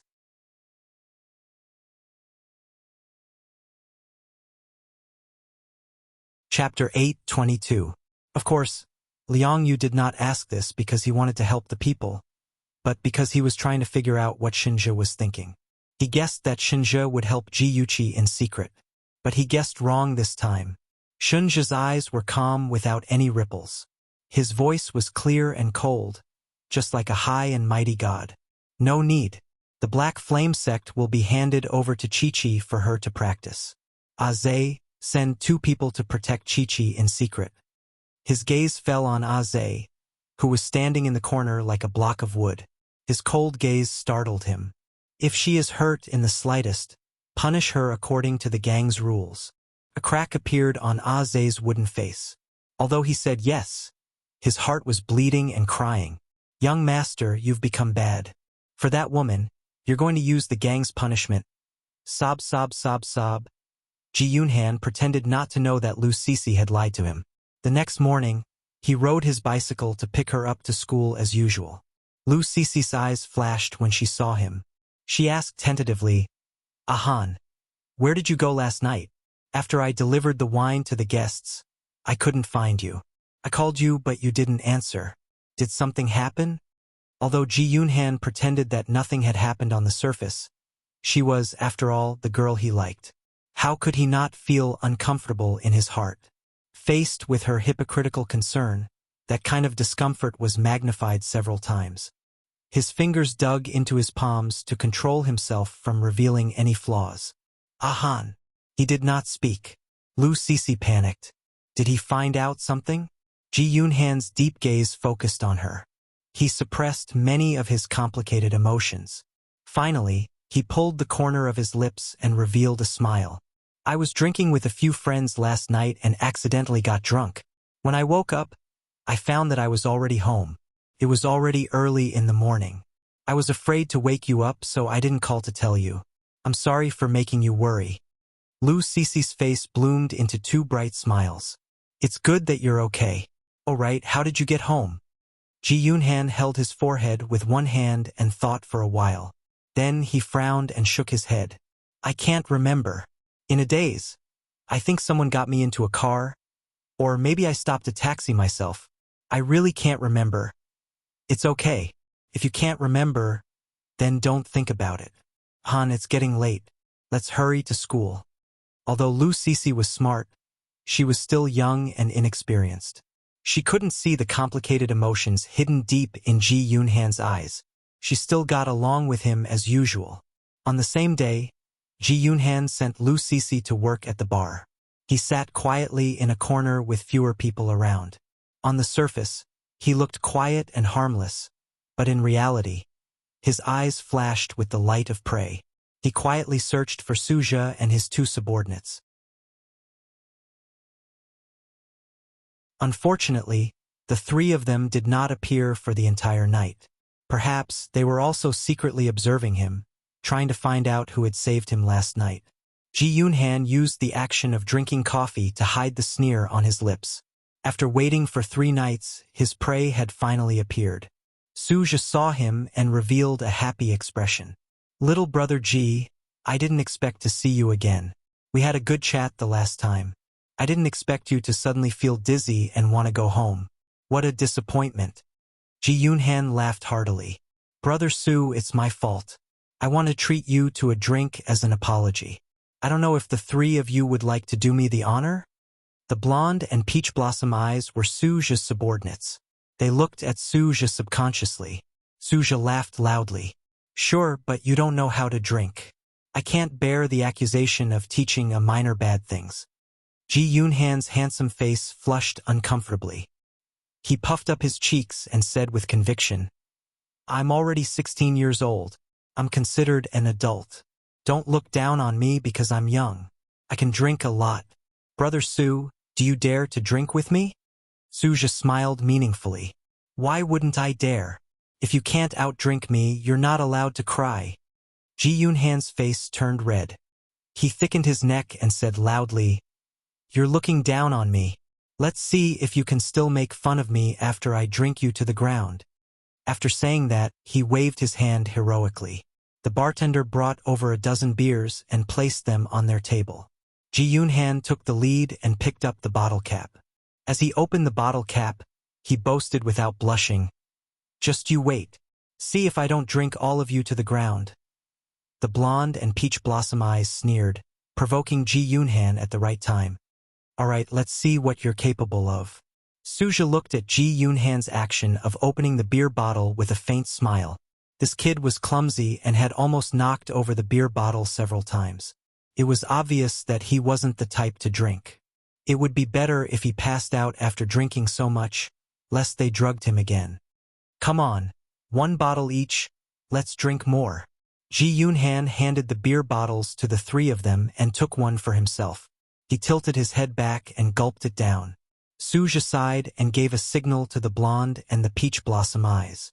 The 3 of them also raised their heads and drank. Suja sighed and sighed. As Suja expected, the first one to collapse was Ji Yunhan. He was lying on the table in a daze, singing nursery rhymes and shouting, "Become Ultraman." He was drunk. Suja and the other 2 weren't any better. Their eyes were blurry and their legs were weak, but their minds were still clear. Suja patted the shoulders of his subordinates and motioned for them to take Ji Yunhan away. Come, little monster, let's continue to drink. Ji Yunhan was carried on Yellowhair's shoulder. He swayed and shook his head as he staggered forward. Yellowhair felt as if his head was about to explode. He was already feeling dizzy. Now he was being dragged and thrown to the ground by this little ancestor. He wished he could throw this little ancestor into the alley. Brat, if you continue to fool around, I'll break your arm. The yellow-haired man cursed as he dragged Ji Yunhan forward. Suddenly, he felt his vision darken and he fell to the ground with a plop. He had thrown himself forward with too much force and dragged Ji Yunhan to the ground. Blonde, what the hell are you doing? Suja was very dizzy. He took a few steps forward and fell to the ground. The last one with the peach blossom eyes wanted to help Suja up, but his body tilted and he fell to the ground. 3 seconds passed. The 4 people lying paralyzed on the ground were motionless. Suddenly, Ji Yunhan slowly stood up from Huang Mao's back. His pair of dark, cold eyes swept over the 3 people on the ground. He didn't look drunk at all. He was clearly sober. His handsome face looked strange under the dim light. He kicked Suja and the other 2 people, but they didn't move. They were like dead dogs. He sneered. He had added drugs in their beer when he opened the beer bottle. It would be strange if they didn't pass out. He picked up a wooden stick from the roadside and raised it high above Suja's head. Ji Yunhan gritted his teeth and his eyes were filled with a fierce light. He forcefully swung the wooden stick downwards. Just as it was about to land on Suja's head, a sudden force appeared and grabbed the end of the wooden stick tightly, preventing him from swinging it downwards. Who is it? He looked back warily. When he saw the person behind him, his pupils constricted and he stammered, "Sister, why are you here?" Ji Yuqi snatched the wooden stick from his hand and threw it aside. Her delicate and beautiful face was as cold as ice. Her voice was bone-chilling. Ji Yunhan, what did you promise me? Just a second ago, Ji Yunhan had been like a demon with a murderous aura all over his body. In the blink of an eye, he had turned into a helpless big white rabbit. He frantically explained, "Sis, I just wanted to teach them a lesson. I won't take their lives. Really, I won't lie to you."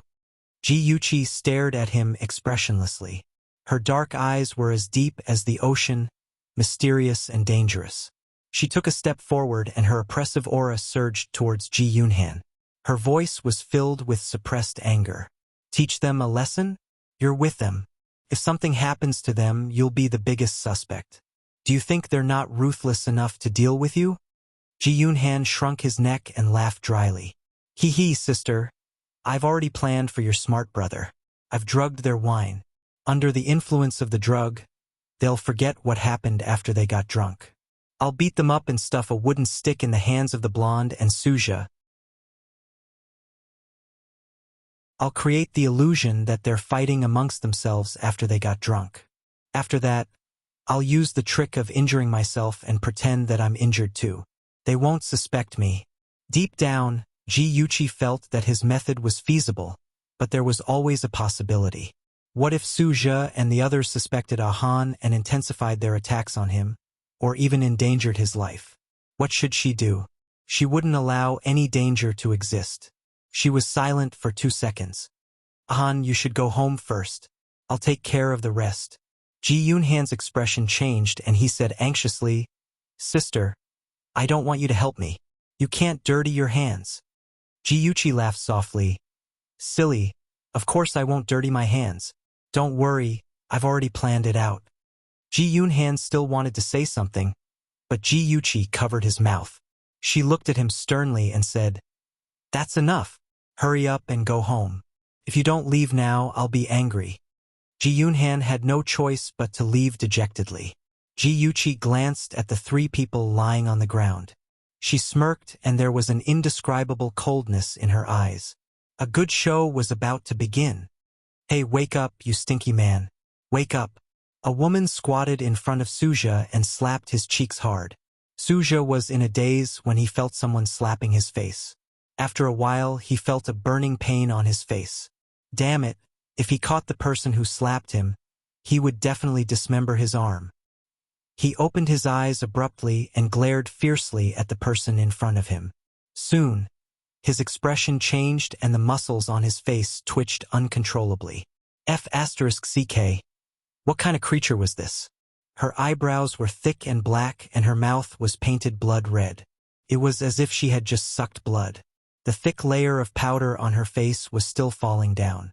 Coupled with her curly hair, was she really a woman? F***ck. Her chest was bulging. She was indeed a woman. This woman's taste was terrible. Suja averted his gaze. He couldn't bear to look at the horrifying face. He glanced at the ground. His subordinates were still unconscious and Ji was nowhere to be seen. Could it be that he had been rescued by the mysterious person again?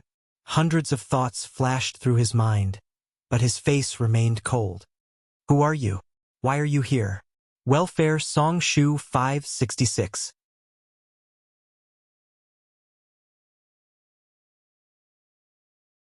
Chapter 8:23. The woman crudely rolled her eyes, raised her chin, and scolded. What's my name? Why should I tell you? This is my only way home. If I'm not here, where else can I be? I saw you 4 dead dogs lying on the road, so I kindly woke you up. Did I do anything wrong? Get lost. I won't do any good deeds in the future. Suja's eyebrows twitched and the corners of his mouth twitched uncontrollably. He was sure that this vulgar and tasteless woman must be a prostitute. She exuded a vulgar aura from head to toe. He calmed down and grasped the main point of her words. He said coldly, You said that when you came, there were 4 of us. You said that when you came, there were 4 of us? Where is the other person now? The woman rolled her eyes impatiently. Where else could he have gone? I woke him up and stuffed him into a taxi. That bastard didn't have a single cent on him. I wasted more than $50 on the taxi fare. Hey, you're with him, aren't you? Hurry up and return the taxi fare to me. After she finished speaking, she stretched out her hand to ask for the taxi fare. Her long and fair fingers were the most attractive part of her body. Suja was extremely irritated. He blamed this woman for being nosy. It wasn't easy to get Ji drunk, but he didn't expect her to let him go. He didn't need to be polite to a woman who was at the bottom of society. He glared at her murderously and said coldly, Get lost. If you don't get lost, don't blame me for being rude. The woman was so angry that she stomped her feet. You heartless and unscrupulous thing. I saved you, and you dare to talk to me like that? This is the territory of the Black Flame sect, and I have paid the protection fee. Do you believe that I will call the people of the Black Flame sect to chop you up? After the effects of the drug wore off, the yellow-haired man and the peach blossom eyes slowly woke up. They heard the woman's angry roar. The yellow-haired man was still a little confused. He scratched his head foolishly and asked, Brother Ja, this woman is crazy. She dares to call the brothers in the sect to kill us? The veins on Suja's forehead throbbed. He glared at the yellow-haired man and said, Shut up. Then his gaze fell on the woman. He gritted his teeth and said, I'll give you 3 seconds. Hurry up and get lost. Otherwise, don't even think about staying in this area in the future. The woman was shocked by Suja's fierce expression, but she still stiffened her neck and looked like she was not to be outdone. Who are you? Why are you so arrogant? Suja said darkly, I'm in charge of this area. Who do you think I am? The woman's eyes suddenly widened, her face filled with fear. People from the Black Flame sect? You know what? Get lost. The woman was startled. She grabbed the handbag that had fallen on the ground and scampered away. Black Suja and the others. Ants, noses. Do you think I? Be damned if you. Peach Blossom Eyes also became vigilant and secretly took out the weapon that he carried with him. Little brother, is there any misunderstanding between us? Suja put on a gentle and refined look. He had a smile on his face, but it was a pity that his face was swollen. It was really strange. The man with the nose ring sneered. It's nothing. I just don't like the Black Flame sect. Brothers, let's go. I'll take responsibility if you kill them. Suja and the other two's faces changed. They wanted to say something, but more than 10 people swarmed them. They had no choice but to take out their weapons to resist. Big brother, what should we do with this woman? A gangster wearing a skull jacket asked the man with the nose ring. The man with the nose ring glanced at the woman who was trembling in the corner with disgust. She's so ugly. Let her go. Hurry up and get lost. The woman ran away in a panic. When she reached the entrance of the alley, she looked back at Suja and the other two who were beaten up badly by the gangsters. Her pale face showed a smug smile.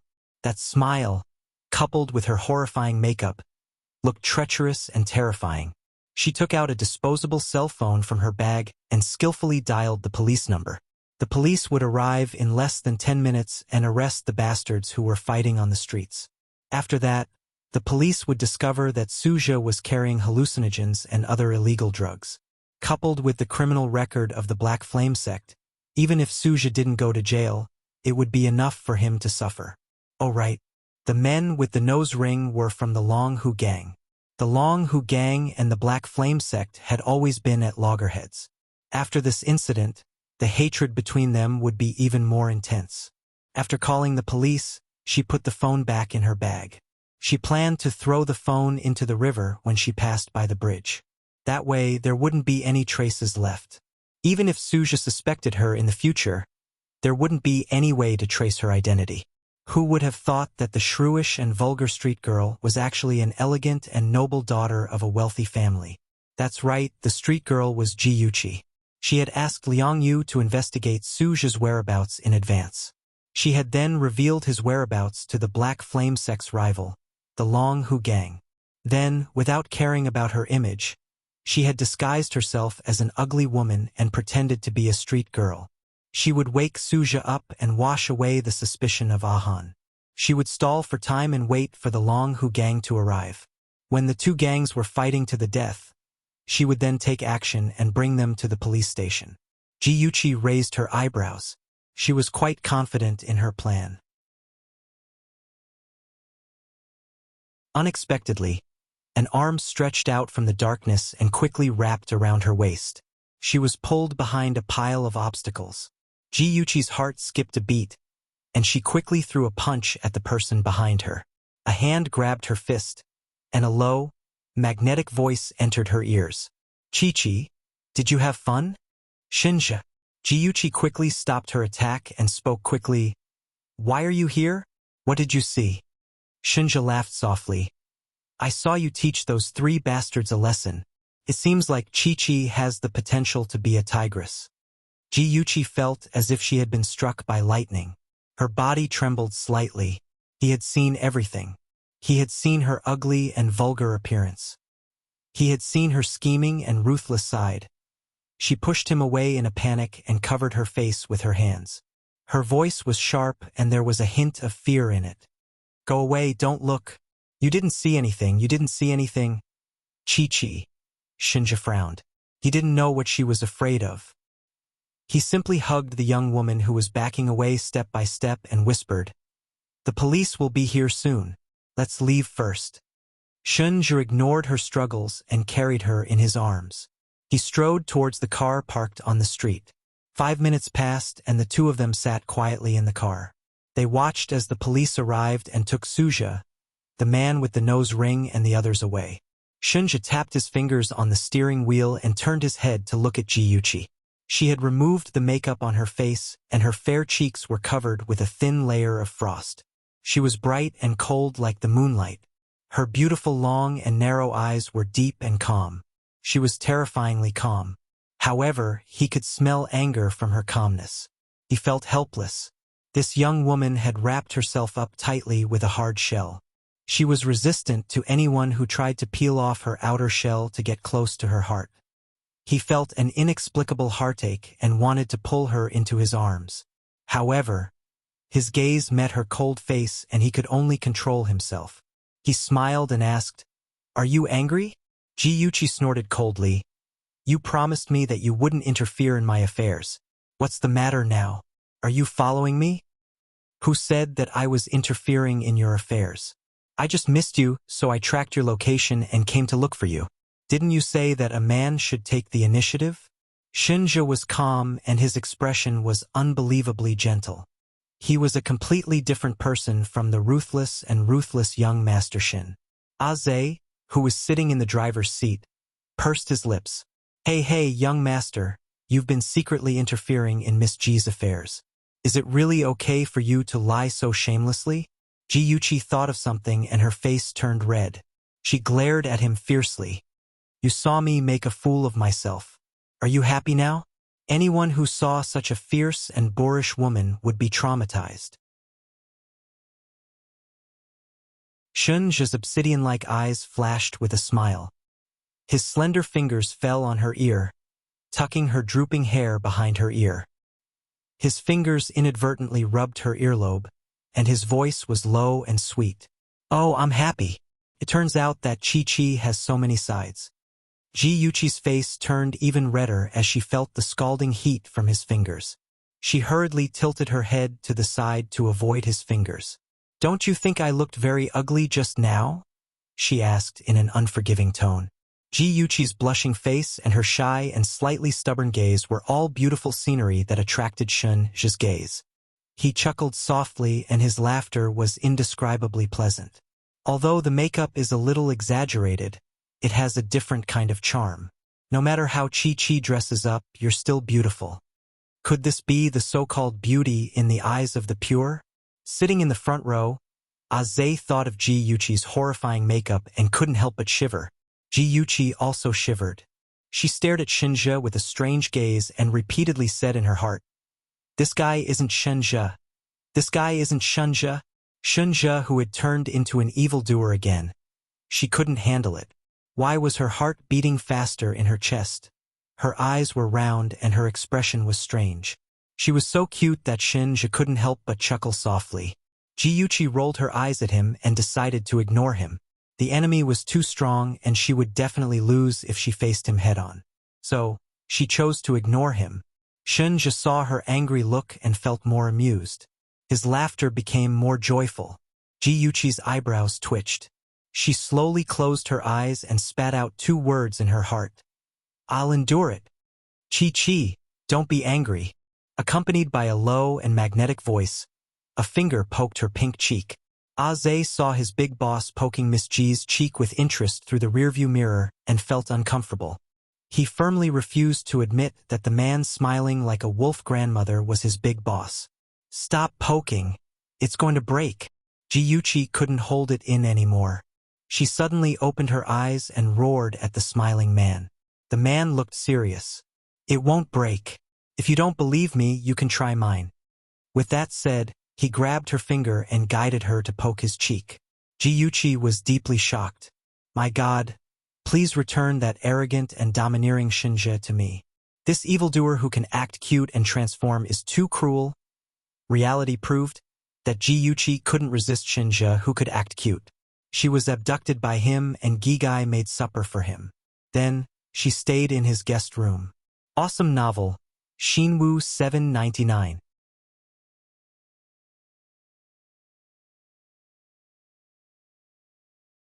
Chapter 8:24.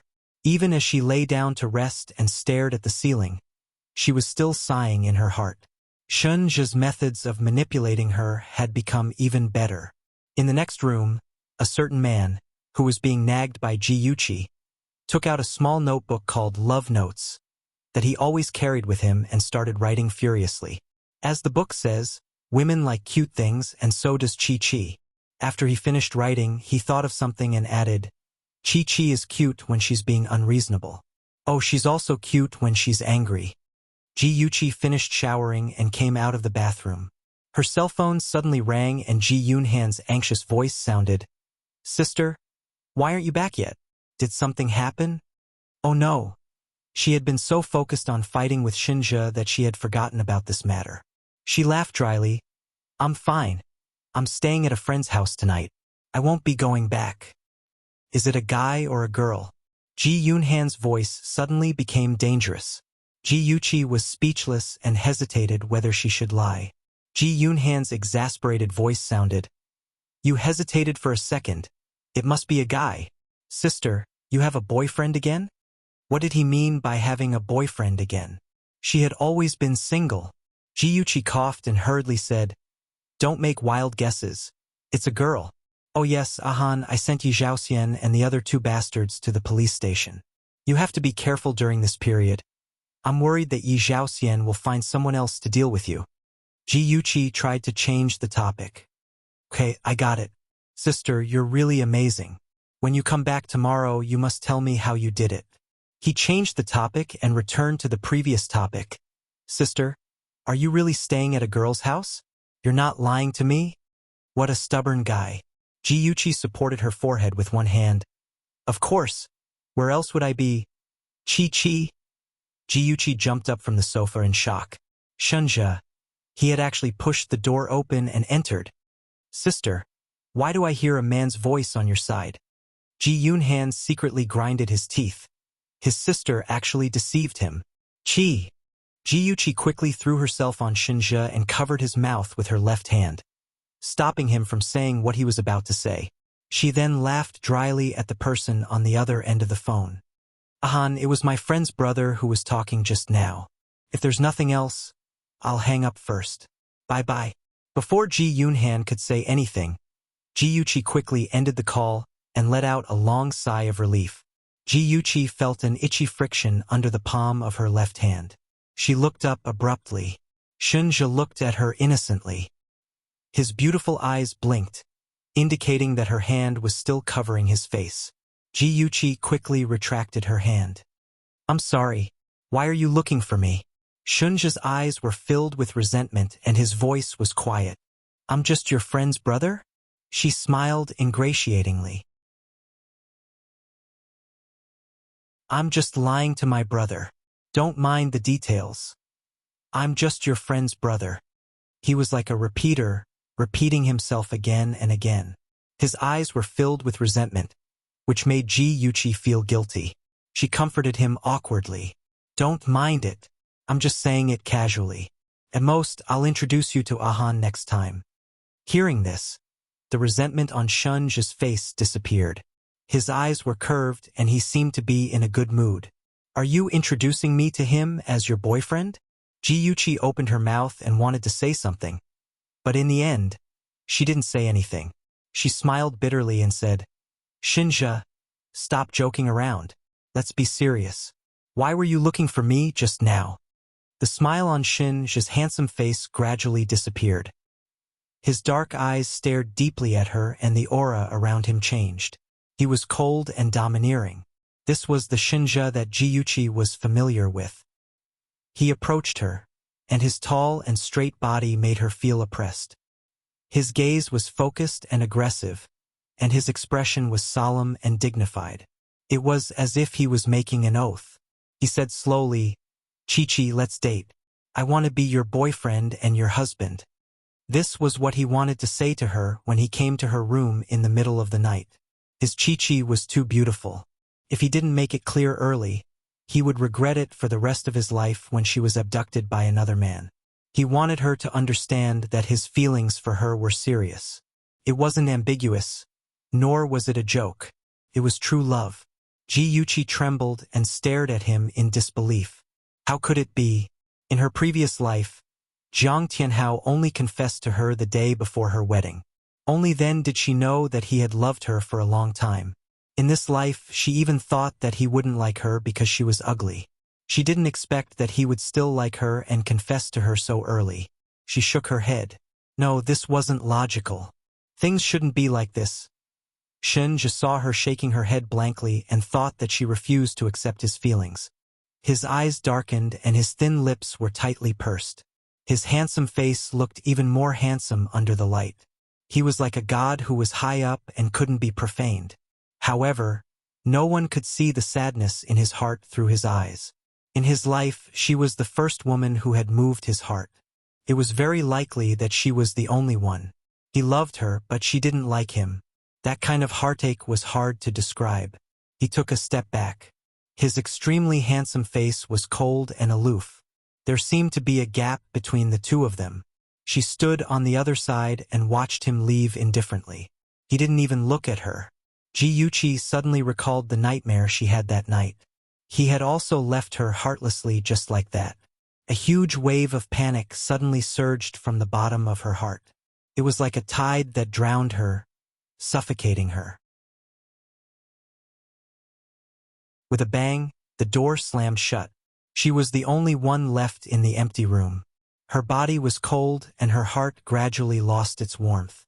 She squatted down and buried her head between her cold knees. She murmured as if in a dream, "Sure enough, you were just saying it. If it wasn't just saying it, why did he suddenly leave so heartlessly? Shinja, you won't come back, right? This is good. At least I won't be a burden to you. But why does my heart feel so uncomfortable? It's like someone has cut it with a knife. It hurts." The man in the world who was infinitely tolerant of her had finally left her.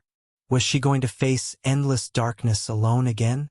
Her knees were wet, and tears fell from between her fingers. They splashed onto the wooden floor and soon left a puddle of water on the floor.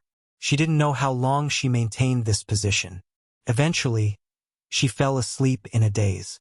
In her dream, someone gently picked her up from the ground. His broad and warm chest made her feel at ease. She subconsciously hugged the person and murmured in her sleep, "Shinja." Shinja lowered his eyes and stared at the little girl in his arms. She was as obedient as a kitten. Her usual disguise had been removed. Her two chubby paws were wrapped around his waist. Her tear-stained face revealed a sweet smile. His slightly tensed lips relaxed a little. His deep eyes surged with complex emotions. He murmured, "Sure enough, I still can't let go. Since that's the case, why should I let go? Chi-Chi, in order to get you, even if I have to fight with the heavens, so what?" Ji woke up leaning on the soft quilt. Seeing the unfamiliar room, she thought she was still in a dream. She closed her eyes and opened them forcefully. Last night's memory instantly came back. She sat up in a daze with the quilt in her arms. After a long time, she sighed silently. She knew that she had fallen asleep on the floor last night. Shinja must have carried her back to the bed. "Shinja, can we still go back to the past?" After washing up, Ji changed her clothes and went downstairs. A stern old man in a tuxedo came up to her. Ji recognized him. He was the butler of Shinja's villa, Uncle Lin. He looked stern on the outside but was actually very kind on the inside. "Miss Ji, good morning. Your breakfast is ready." "Thank you, Uncle Lin." Ji paused and said, "Shinja, has he gone to the office?" "Yes, young master instructed me not to disturb your rest before he left." Ever since Shinja moved out of the Shin family mansion, Uncle Lin had been by his side to serve him. He even followed Shinja when he went abroad to study. In his heart, this young master was like his son. He was very clear about Shinja's feelings for Ji and hoped that they could be together. Hence, he intentionally or unintentionally said some things to matchmake them. For example, "Miss Ji, young master has been introverted since he was young. He has never dated a girl and doesn't know how to get along with a girl. He may be cold sometimes, but his love is definitely not lacking." Ji smile stiffened. She didn't know how to answer. Miss Ji, young master specially bought a lot of books about the psychology of girls in love for the sake of dating. Have you noticed that he is changing every day? He is becoming less and less like the cold young master of the past. Ji smile cracked. So that was the case.